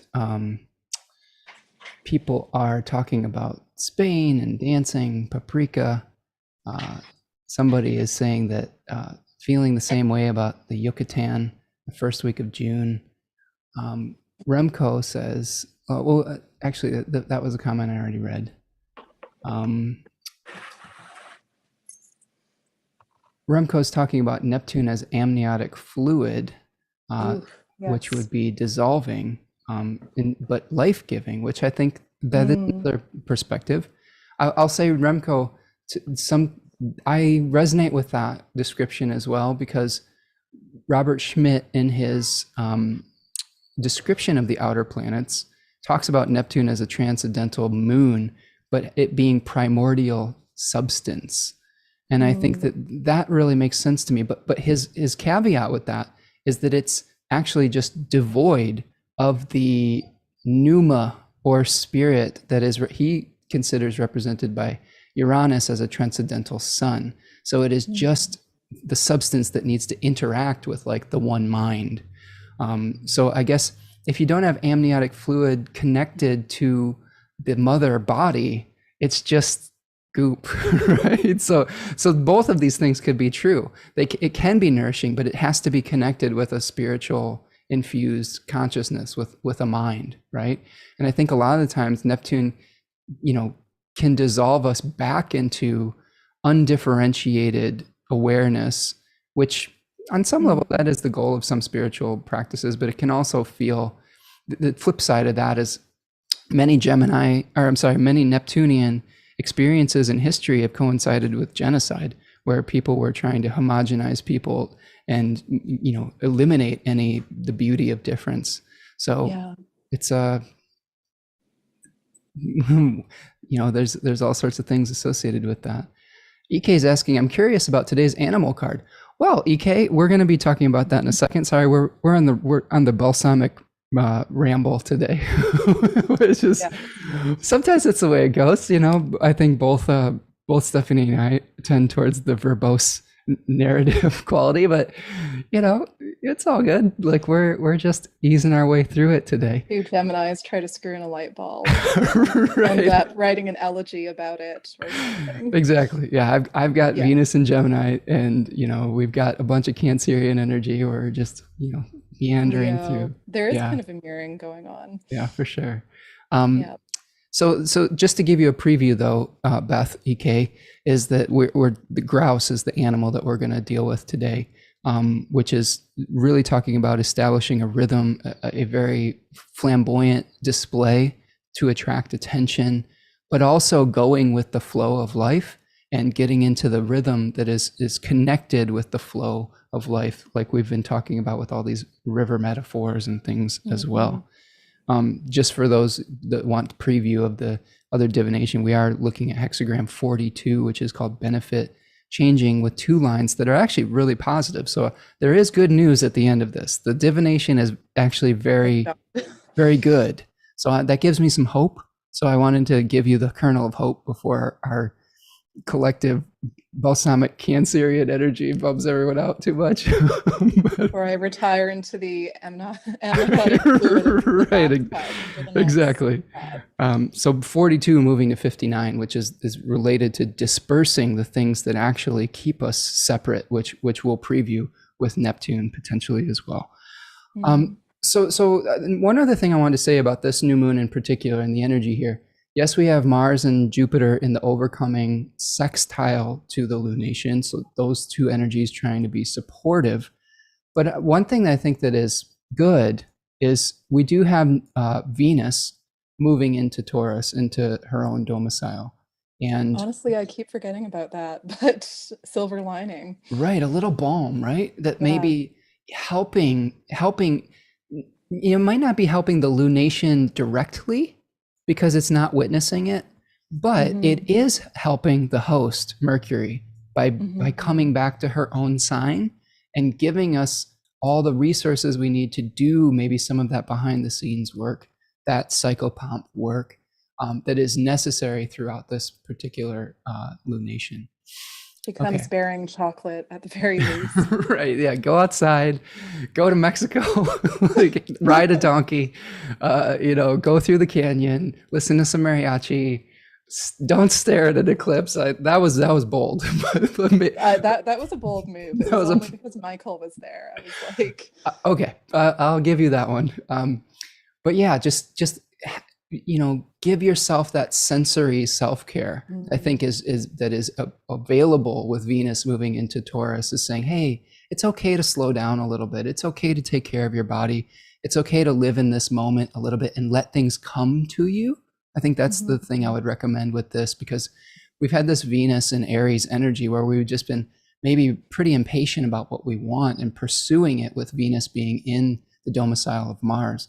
And now with Venus returning to a feminine yin earth sign, it's all about just letting it come to you, dissolving. I would argue that Venus has had a hard time, basically, even though she was exalted in Pisces, that Neptunian element, it was I don't know, almost inaccessible or too much of a good thing, or how to hold these sudden rains in your hands that have just Sure. come out of the malefic enclosure, and you're, Yeah. it was that was my experience anyway.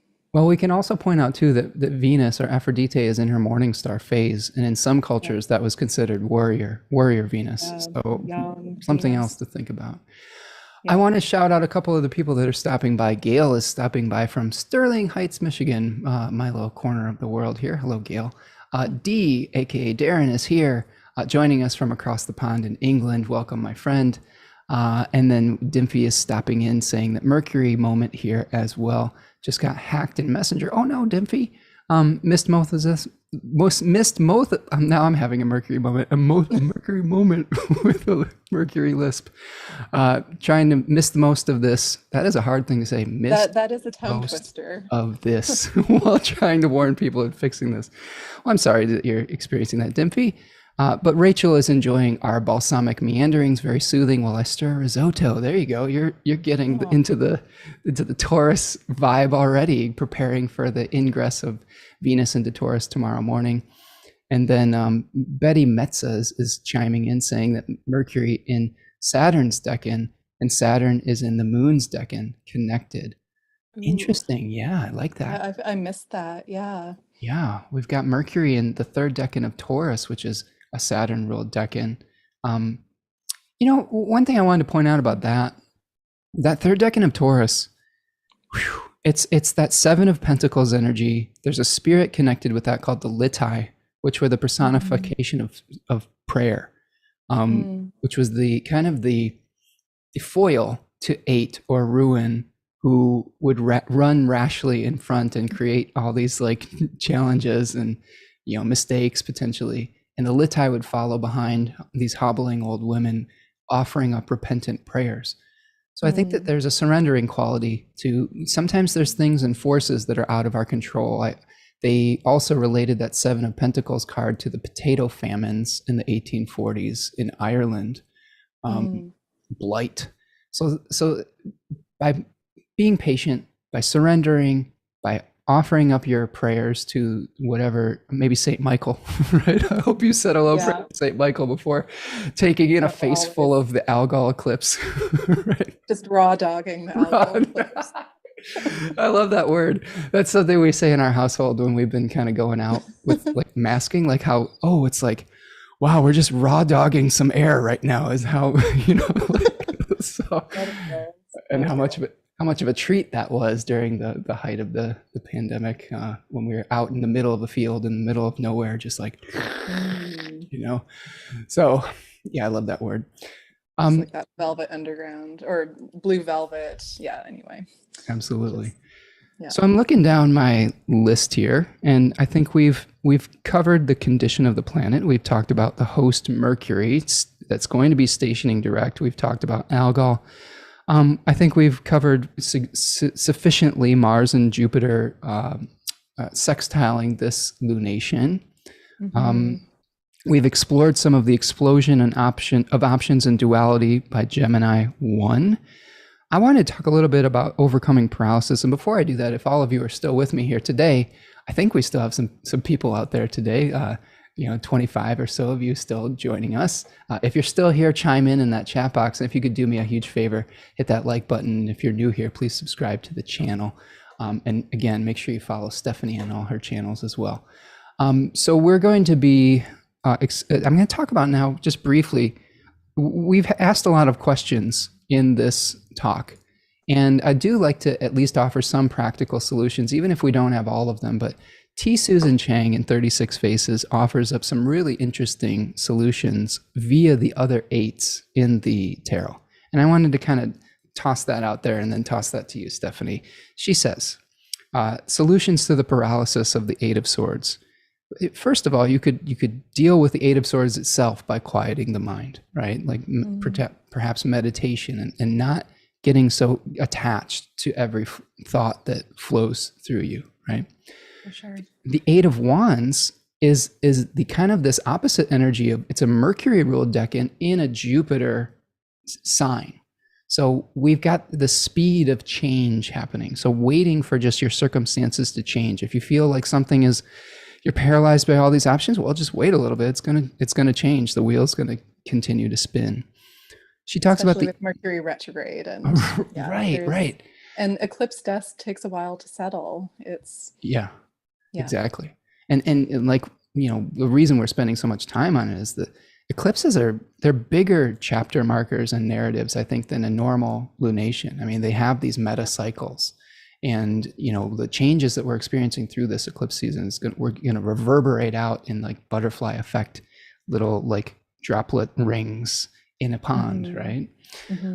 So another way that she talks about solutions to this paralysis, Eight of Pentacles, which shows somebody, a craftsman, just getting to work. So if you have all these ideas, just sit down, start doing something with your hands, start working on things, learn something, get out of your head and get into something physical. I've actually decided to take up archery. I've got a Nice. friend who's going to teach me archery. So. Perfect, right? So there's a practical skill that you can use in the 21st century. Good for the apocalypse. And, there you go. You're getting your own personal Hunger Games Katniss training, just in case like the corporate oligarchies decide for their entertainment, they want to draft you into like some kind of post-apocalyptic game for their entertainment, right? Well, my Girl Guide, training tells me to be prepared. So. There you go. Very smart. My daughter's starting to ask me about martial arts training. She has Mars in Aries, and I'm like, well, yeah, that sounds like a good idea. Maybe we'll get you signed up for that. The Eight of Cups shows a figure leaving behind material success and wandering into the unknown and maybe going internally. So there's also the option to walk away, like if you are dealing with this choice that you just can't reconcile, sometimes a little escapism, whether it's through our art, whether it's through, going to Mexico during an eclipse, whatever it is, like bold move. just go, just walk away. Sometimes we can't resolve something, and there are times where there is no shame in leaving something behind and saying, I'm going to go off in search of something meaningful to me, rather than having to continue to fight this, this battle of ethics and morals. And do you think this new moon, sorry to interrupt, but I'm wondering if it will be sort of a dress rehearsal for what we will be going through when Mars is in Gemini for like 10 centuries. Absolutely. And, you're not the first person to bring this up. Like I said, the quality of this community is very, very high. And someone brought that up in the chat when I was doing my monthly. Was like, oh, what do you think? This is going to be like the Mars preview. So very, very good observation. And yes, the experiences we have now, I do think are going to be revisited in the fall when Mars makes its retrograde cycle. So that's when the rubber hits the road, I think, on some level. So we're planting the seeds for that retrograde, I think, at this lunation. Fionn, who is from Ireland, says, interesting read on the Seven of Pentacles as the Irish famine, preceded by Six of Pentacles, reverse situation where a wealthier nation forced Ireland to export all of our food. Oh, wow. Very interesting. Yeah, that's worth a deep dive right there. Because we did see in the Six of Pentacles, the distribution of wealth to the poor. And then I do believe in The Secrets of the Rider-Waite, which is a book I have here. It's a really great book.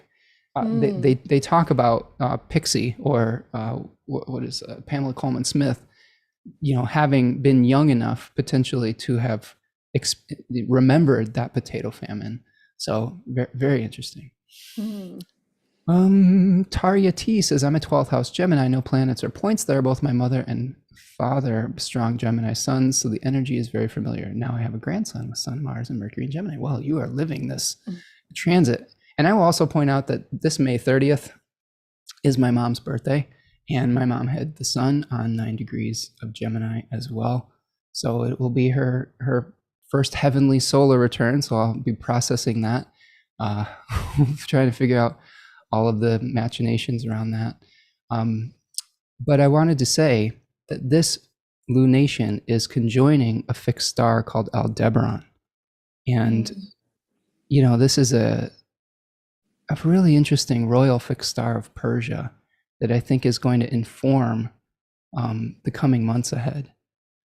Do you have thoughts on Aldebaran? Any little nuggets for us, Stephanie?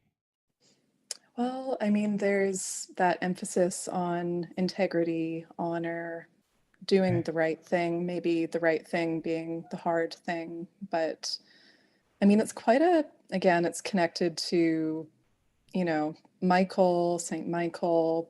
It's almost quite a blingy star to me as well. There's a Yeah. dazzling kind of almost mariachi, quality to it, and Sure. a There's bit of peacocking there's a almost. sensory quality to it too, right? Being I think of associated those with like, the bull.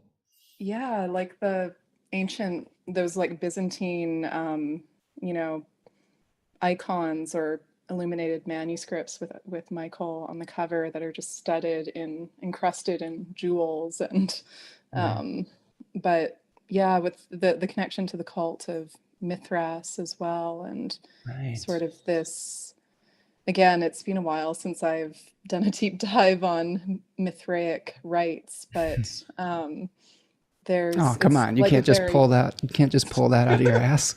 Like Mithraic rights. I know there's a bit of, Virgo LARPing, Sure. cross-dressing.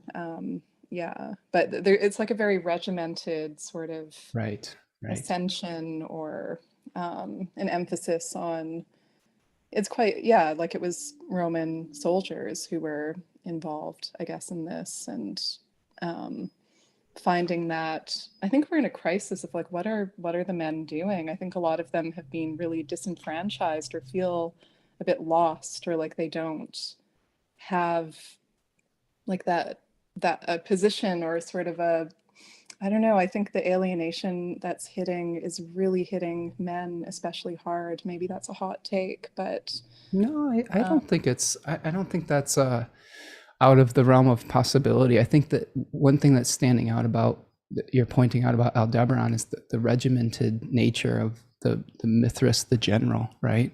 And yeah, this is something Bernadette Brady really points out is, Mithras expected, purity of intention and things to be done a certain way. And I think Aldebaran can bring that in where it will bestow great power and wealth and maybe even physical sensory resources based on it being connected and as the eye of the bull in yeah, Taurus.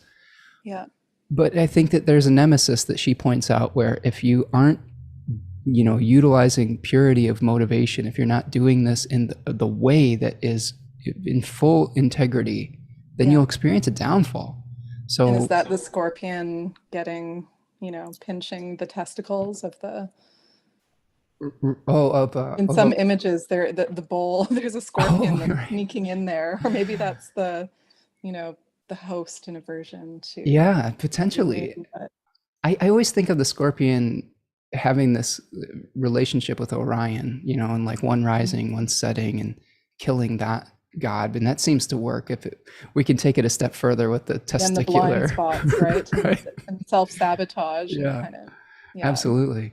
But as far as circling back on your point about maybe men feeling isolated, yeah, that's a tough one. I mean, I guess just for my own, I can only speak for my own personal experience, but as a, white cisgendered male in his early 40s, uh, sometimes it can feel isolating to age and to become going into a stage of life that is where you have a lot of responsibilities. Hmm. As far as like maybe some people have parenting responsibilities, our parents are starting to age or pass. And I don't know. I think that one of the things that America has built its foundation on, and we'll wax political for a second. Hopefully, we don't alienate too many people, but these things need to be said. A lot of the challenges, and I have to collect my thoughts for a minute. What happens when you get into late stage capitalism is you have a consolidation of wealth that is, in this particular country, has been consolidated from the seed of white male slave ownership, right? Number one. Yeah. Number two, you it was not just all the white males were rich in America. It was a very small fraction of them. And Yeah. from my exploration of this, what happened in the late 1800s was that these rich oligarchies decided that the liberation of the slaves was a threat to their wealth, and they radicalized the poorer white farmers to be say, hey, this othering of the the African Americans at the time, the black people, the freed slaves at the time, that's where you should point your aggression instead of at us, the full elite. And I think that we're still seeing that playing out in America, where white male Americans in particular have been othered or have been encouraged to other people because of the wealthy elite trying to say nothing to see here. Well, it's like all Gemini misdirection, exactly. divide and conquer. I mean, like in a way, Trump was with Algol actually on his midheaven. He was Right. kind of the master of manipulating those really stark binaries, and like Trump derangement syndrome. Like I think he sort of cultivated all that in a very deliberate way and had this he, like any narcissist, he could feed off the emotion and the hysteria that his kind He of put his presence. finger right on that nerve. Yeah, And yeah, instead of calling people in, he was radicalizing that because of exactly what I said, because of saying the giant wealth grab in America, which over the pandemic, the billionaires have gotten like much more billionary, right? By exponential amounts. yeah. And the only way to, Travesty. right, and the only way for them to maintain that power is to, like you said, to have this misdirection, smoke and mirrors, and saying, here is Proxy culture wars. Yeah, exactly. yeah. And that's, they've doubled down on that so intensely that, it has isolated the white American male to that's how they are maintaining identity. And how do we make the shift from that identity of othering people to be able to find a ritualistic place within the culture and within equality, within, because that's one of the things I noticed. I think that what you're describing is we just don't have these like rites of passage, these Yeah, I think ritualistic that's what I was trying to experiences. get at with like, where's Yeah, that Mithraic space right. for men and women to kind of ritualize the stages of growth and development, especially for young men. And, Yeah, when your hormones are raging, and being a teenager is fucking, it's hard. It's really hard. And yeah. having that sort of, having a regimented structure to honor those stages of development. I think we're really missing that in our culture right now. And instead, people are just, like losing themselves in the box of mirrors that's the internet, that just kind of Right. Well, regurgitates their, I don't know, it's a couple things. You're absolutely right. You're absolutely hitting the nail on the head.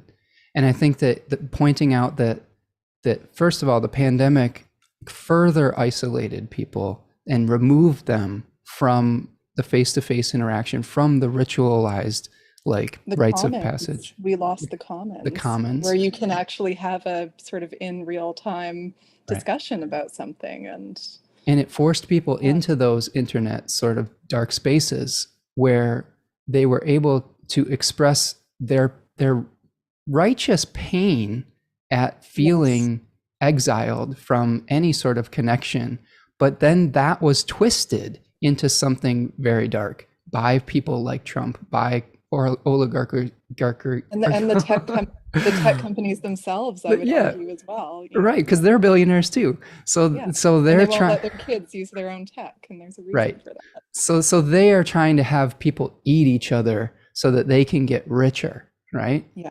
And you shove all these people, you don't give them the resources they need to be healthy, and that's why you see things like we saw in Texas, like we see in Sandy Hook. I know that was before, that was the seminal seed for a lot of these things, but Yeah. We were still in late stage capitalism then. It is accelerated since we've gone into the pandemic and into the great wealth gap that we've been experiencing. Which is And I very just, Plutonic as well, oh my like God, these right? Saturn, Pluto, that whole thing. And even I think about the US Sibley chart, and Yeah. that eighth house is very interesting. And Yeah. that eighth house, I guess, Sun and is that Yeah. correct? Yeah. Yeah. I have it somewhere. I can pull it up if you want.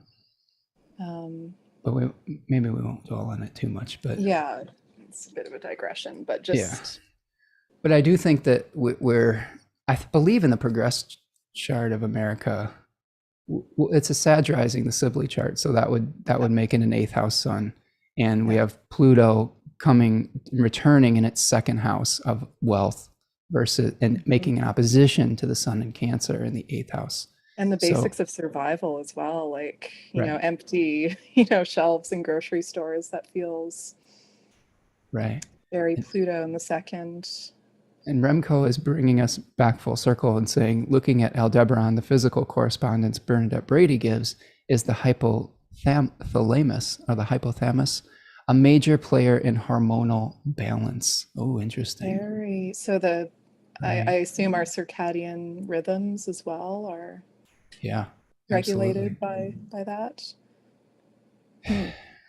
And dysregulated by the screens, but Yeah. yeah. Well, I don't have a great, I'd have to think and muse with you for many hours to see how we would call in our youthful male energy and give it a sense of belonging that is healthy. I'd have to really meditate on that. I'd love to hear people's thoughts on that, on how we nurture these young men and young women and Yeah. whoever, nurture our youth in general, or just people in general, in a society that is pitting us against one another, and forcing us to consume one another. That's something that I pointed out with my exploration of Cancer in the astrology of June, is the moon is not only a nurturing planet, it is a consuming planet. A mother must consume to feed. And As a Cancer moon, yeah, I yeah, relate. so yeah. Tanya is saying the young male's music at their age, for example, the beat stimulates sexual chakra while the words degrade females. Isol, the feminine part, stifles creation. Potentially, there may be some music like that. And music is so diverse, though. There's some music that does that. There's others that is healing. Well, what do you think? There was one digression. So I think that we're talking about Aldebaran. I think we've had a pretty good exploration of Aldebaran, a very powerful fixed star that requires integrity. And to sum it up, has the fall from grace if you're not being that regimented, integrity, ethical self. So there are ethical quandaries like the Lover's card that we're going to be facing, and we have to be able to make the right choices. Okay, we've talked about twin myths. We've talked about the 12th house and the myth of Can you still hear me? I'm hearing a little weird buzz. I can hear you. Yeah. Okay, good. The Sephira that's associated with Gemini 1 and the 8s in the tarot is called Hod, which roughly translates to splendor or intellect. It is also a mercurial kind of Sephira or energy center. Have you studied the Tree of Life at all? Is that something you bring into your practice? I'm only just getting into it recently as I get more into the Thoth as well, but I understand that it's Hod or Hod. I think it's Hod, but I'm not sure. There's that sort of like when language is given form, or like the ability to demarcate and separate things into their constituent parts. Correct me if I'm wrong. I'm still a total No. noob Yeah, you're on the at right ye path. old Tree of Life. I'm pretty new with the Sephira as well. Yeah. And I guess my experience of Hod is there's a surrender quality to it as well, like we've been That's talking about wonderful. today. Yeah. Exactly. And it's it's on the pillar that's related, I believe it's the pillar of like What are the three pillars? No, now I'm gonna screw it up. It's one where there's a little bit more receptivity involved in it rather than the active principle. So we may have to receive insights from Hermes in regarding this as well. So And that's just a very little Venus note. Taurus too, that ability to surrender to just it coming, calling it in, or it being magnetized to you while you stay Absolutely. in the, Absolutely. you know, in the sensual moment. Okay, so Stephanie, should we touch briefly on the quarter moon here on June 7th? Sure. And then we'll talk a little bit about that full moon and then wrap up with our animal and our hexagram. So thanks everyone for hanging with us today and going on our slow burn balsamic moon exploration of the new moon in Gemini. Please, again, if you're enjoying what we're doing out here, subscribe to the channel. Hit that like button. If you want to make a physical donation to the work we're doing, there's a super chat or a super sticker, a little $sign there. Or after the fact, you can either buy me a coffee or a chocolate at buymeacoffee.com, or you can do a super thanks by hitting that little heart button. Okay. This talk was brought to you by oh boy, the hoops we have to jump through. So we're looking at the first. You didn't say smash that like button. Smash it. Right? There is some dignity. Right.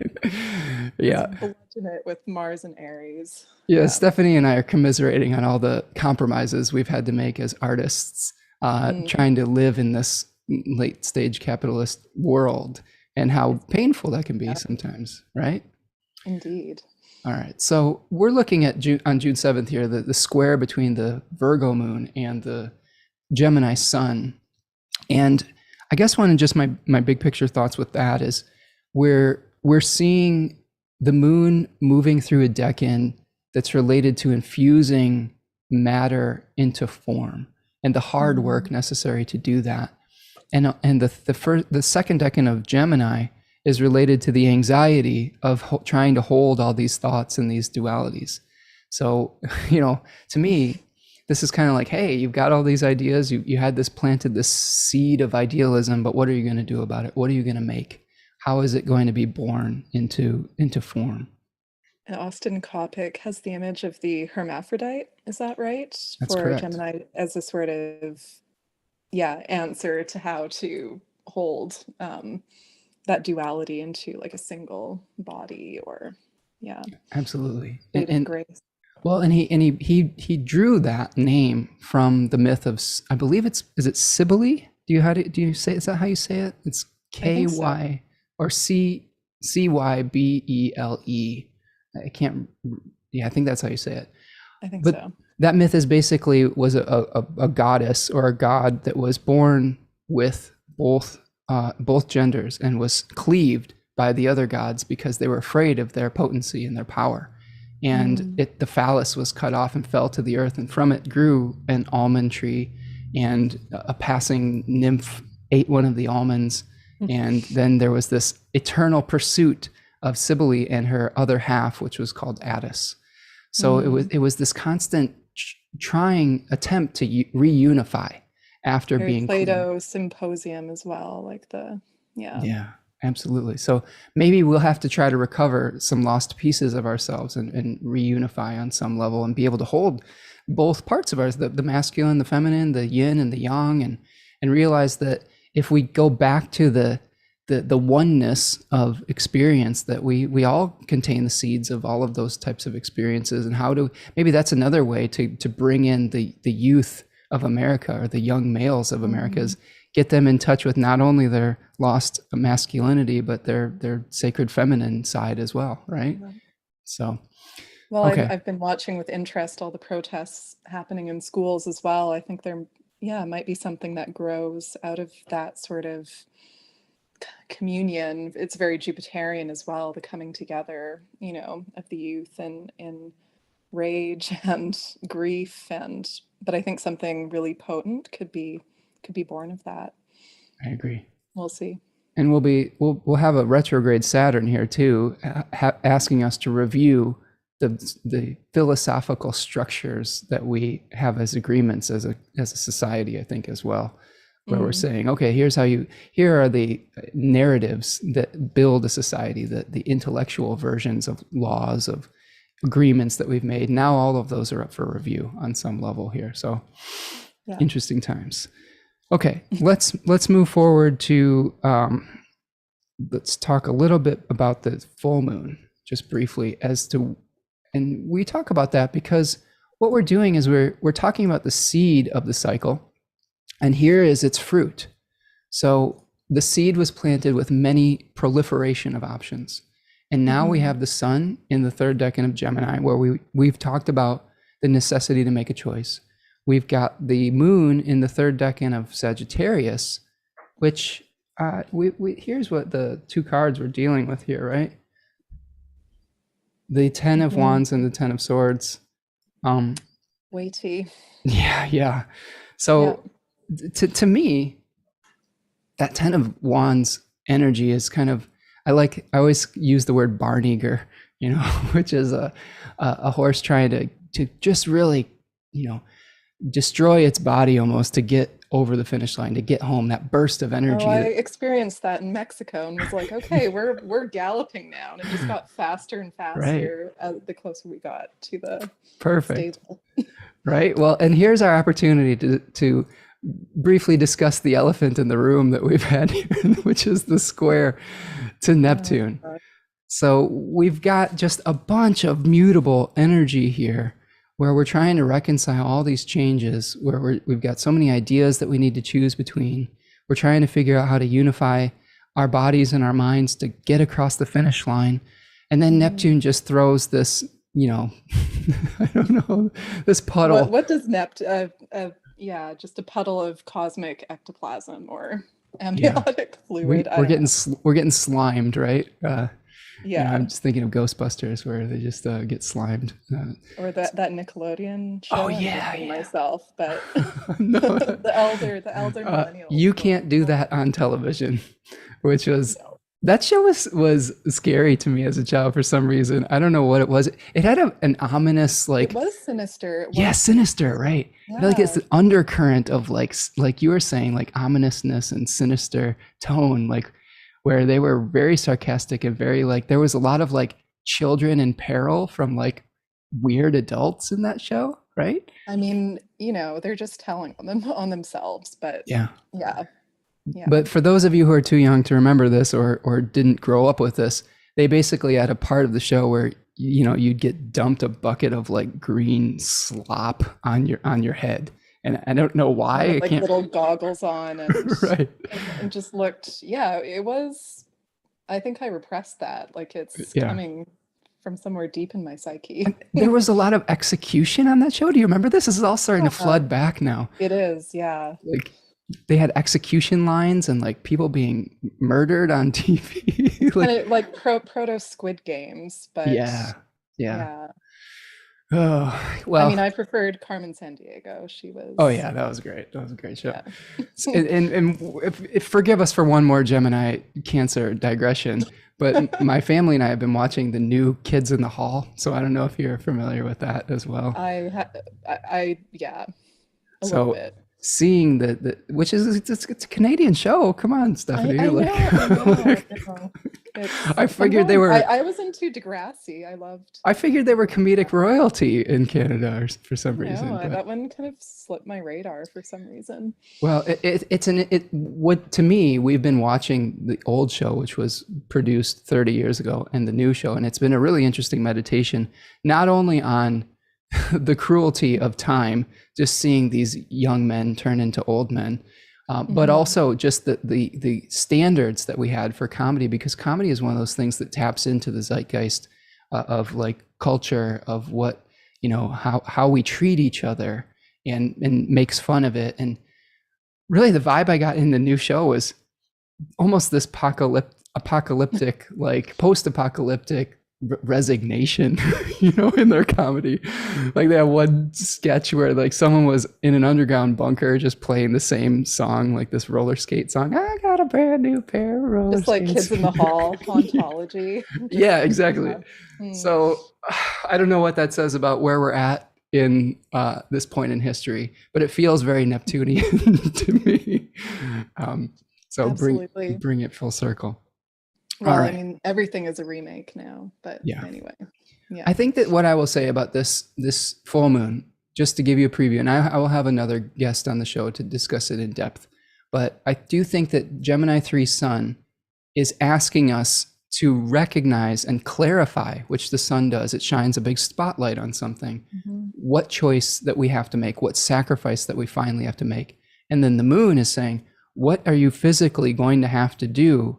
Like, what physical sacrifices will you have to make to be able to eliminate the intellectual option, right? I don't know what that looks like at this point, but maybe with Neptune there, we're not supposed to know. Right. Well, there you go. We'll find out. Everybody will check in with us. We'll just all be slimed, just green slime. Maybe that's it. There you go. That I can hear the buzzer or the alarm in my brain of when the bucket would go. All right. So Stephanie, we made it through some of the astrology. What do you say we go through a couple extra divinatory systems here very briefly and give people hopefully the turnaround? Maybe the turnaround. So we've talked a little bit about the grouse animal, but the grouse, if for those of you who aren't familiar, is this kind of like this prairie chicken that has these air sacs that will allow it to make these really interesting and elaborate mating dance drumming sounds. Like if you've ever seen a grouse, they have this like Speaking of kind of myth brass and drumming, and the youth of today needing some good old-fashioned drumming, some movement, right? Yeah. So I think that one of the ways we can deal with this energy is to get out of our head, dance with life a little bit. Maybe there is something where you have to come into alignment with the flow of life, lose yourself in the rhythm of music, like you were losing yourself in that mariachi band under those baleful rays, hopefully protected by Michael. But rituals is, I think, another thing we were talking about, connecting with the rituals of your life. And I think that can help you feel a sense of belonging, because one of the things that really gives me some solace is that even though we have new challenges as a human culture, humanity has been dealing with some form of these challenges for centuries, for meta cycles. And they had certain ways of dealing with death, with dealing with mourning, with eulogizing people who had passed. And how can you get in touch with that very human ritual to be able to feel connected not only to your community, but to the timelessness of humanity itself? Well, that's what Elegy is all about, like to bring it full circle again, that eventual submission to the tropes and motifs and these ancient, almost calcified kind of communal forms that create this quite rigid kind of song lament of mourning. But there's a great comfort or balm in submitting to this machinery that's a lot more ancient than you, and will outlast this particular death as well. And I take peace and I take some solace in that. And I think that that's what we have to lean on, right? Is that eternal consciousness rather than just the very ephemeral one. And that brings me to the hexagram that we're dealing with today, which was surprisingly positive. Like I saw this moon, I was like, this looks like a little bit of a iffy, funky moon. But the hexagram that I pulled was number 42, which translates to increase, benefit, harvest, enrichment, generosity, sharing your bounty. And it's moving to a hexagram number 59, which translates to, dispersion, disillusion, getting rid of egotism, bringing people together, finding a common purpose, melting the ice, eliminating obstacles within the self. And I can't help but think that maybe we finally have experienced enough trauma and pain to eliminate the boundaries of this duality and this dichotomy to actually help us come together, maybe in the defense of our children, of our safety, of our security, maybe of our souls, like that sort of algal losing your humanity or losing your head. Like when that has happened, it's like, well, what is remaining that is human, or Mm. I don't know. And the I Ching also gives us two changing lines here that can give us some additional guidance. Line number 1 says, it's beneficial to begin a great undertaking, supreme good fortune, no blame. So in my notes I wrote, undertaking something that helps others as well as yourself, the ability to do something great and ambitious if your motives are pure, which I've highlighted Aldebaran there. Yeah. If your motives are pure, it's appropriate to aim high. So I think that because this lunation is on such an important fixed star, we might be able to make very important changes and ask very important questions as long as we stick to the purpose of those projects, right? And maybe in this case, it's the purpose is security, protection, soul retrieval. Then it might be favorable to undertake those large macrocosm changes, and other times it might not be, where we have to wait. And then line number 2 says, someone increases him like 10 pairs of tortoise shells. It cannot be opposed. Constant perseverance brings good fortune. The king makes an offering to the supreme deity, good fortune. So this one was interesting. 10 tortoise shells were used as a form of currency in ancient times, but also as divinatory oracles. So this talks about like maybe a fate that if you maintain your integrity, the benefit, the increase, the good fortune can't really be avoided. And it's going to be, I wrote down, good luck is the residue of good design. So preparation, cultivating, right? Yeah, it's really nice. Cultivating good habits of mind and behavior, choosing worthwhile projects, and utilizing modesty and generosity, staying true to your values for success, receiving benefits with an open mind, and avoiding rashness and overconfidence. So,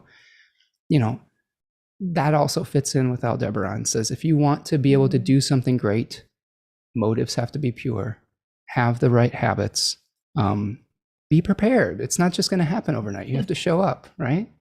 You have to show up And and there's the do the work. beautiful, the virtuosity of that Gemini new moon as well, that decan, the finesse and sort of the precision, that we can, and just knowing, I think, that we have time to choose really well and to love our Yeah. choice, Yeah. not to Aries, like Right. jump on the first thing. We can be discerning. Ask questions. Yeah. See other perspectives. Travel a few paths before you make that final decision. That's okay, Look right? that gift horse in the mouth. There you go. Yeah, there you go. Perfect. All right. Well, Stephanie, this was wonderful. Thank you so much for your wisdom, your time, your poetry. Do you have any more poems for us, or was that your poem for the day? I only have one poem. It's I mean, I guess we've run pretty late, Sure. so Well, where but can we if find anybody's your? interested, yeah, the collection is called A Violent Streak, Okay. and it's published by Fitzhenry and Whiteside. Yeah, Perfect. just Google it. And we can see you should. at the Mercury Papers, right? Yes, that's my And Substack. stephaniewarner.substack.com. I Is that right? think so, yeah. Okay. There's a link to it in the description of this video. Yeah. Thank you, Remco, for the super sticker. I appreciate your donation today. Thank you all for being here today. Like I said, final little thing, hit that like button. Do me a huge favor. That helps get our message out to more people and satisfy our technological algorithmic overlords. Algorithmic. There you go. Very good. Very good. I see what you did there. Make sure you're subscribed to the channel. Sign up for the Decans of Gemini. I would love to see all of you there. We'll go on an even deeper dive than we went on today. And and just remember to be kind to yourself, be kind to others. Let some of the processes play out. Go on your explorations. Try to quiet that mind a little bit as much as you can. And we'll see you the next time. All right, friends? Thank you so much, Spencer. This was so fun. Stephanie, this was great. Thank you so much. And thank you, everyone. Thank you. Take care, everyone.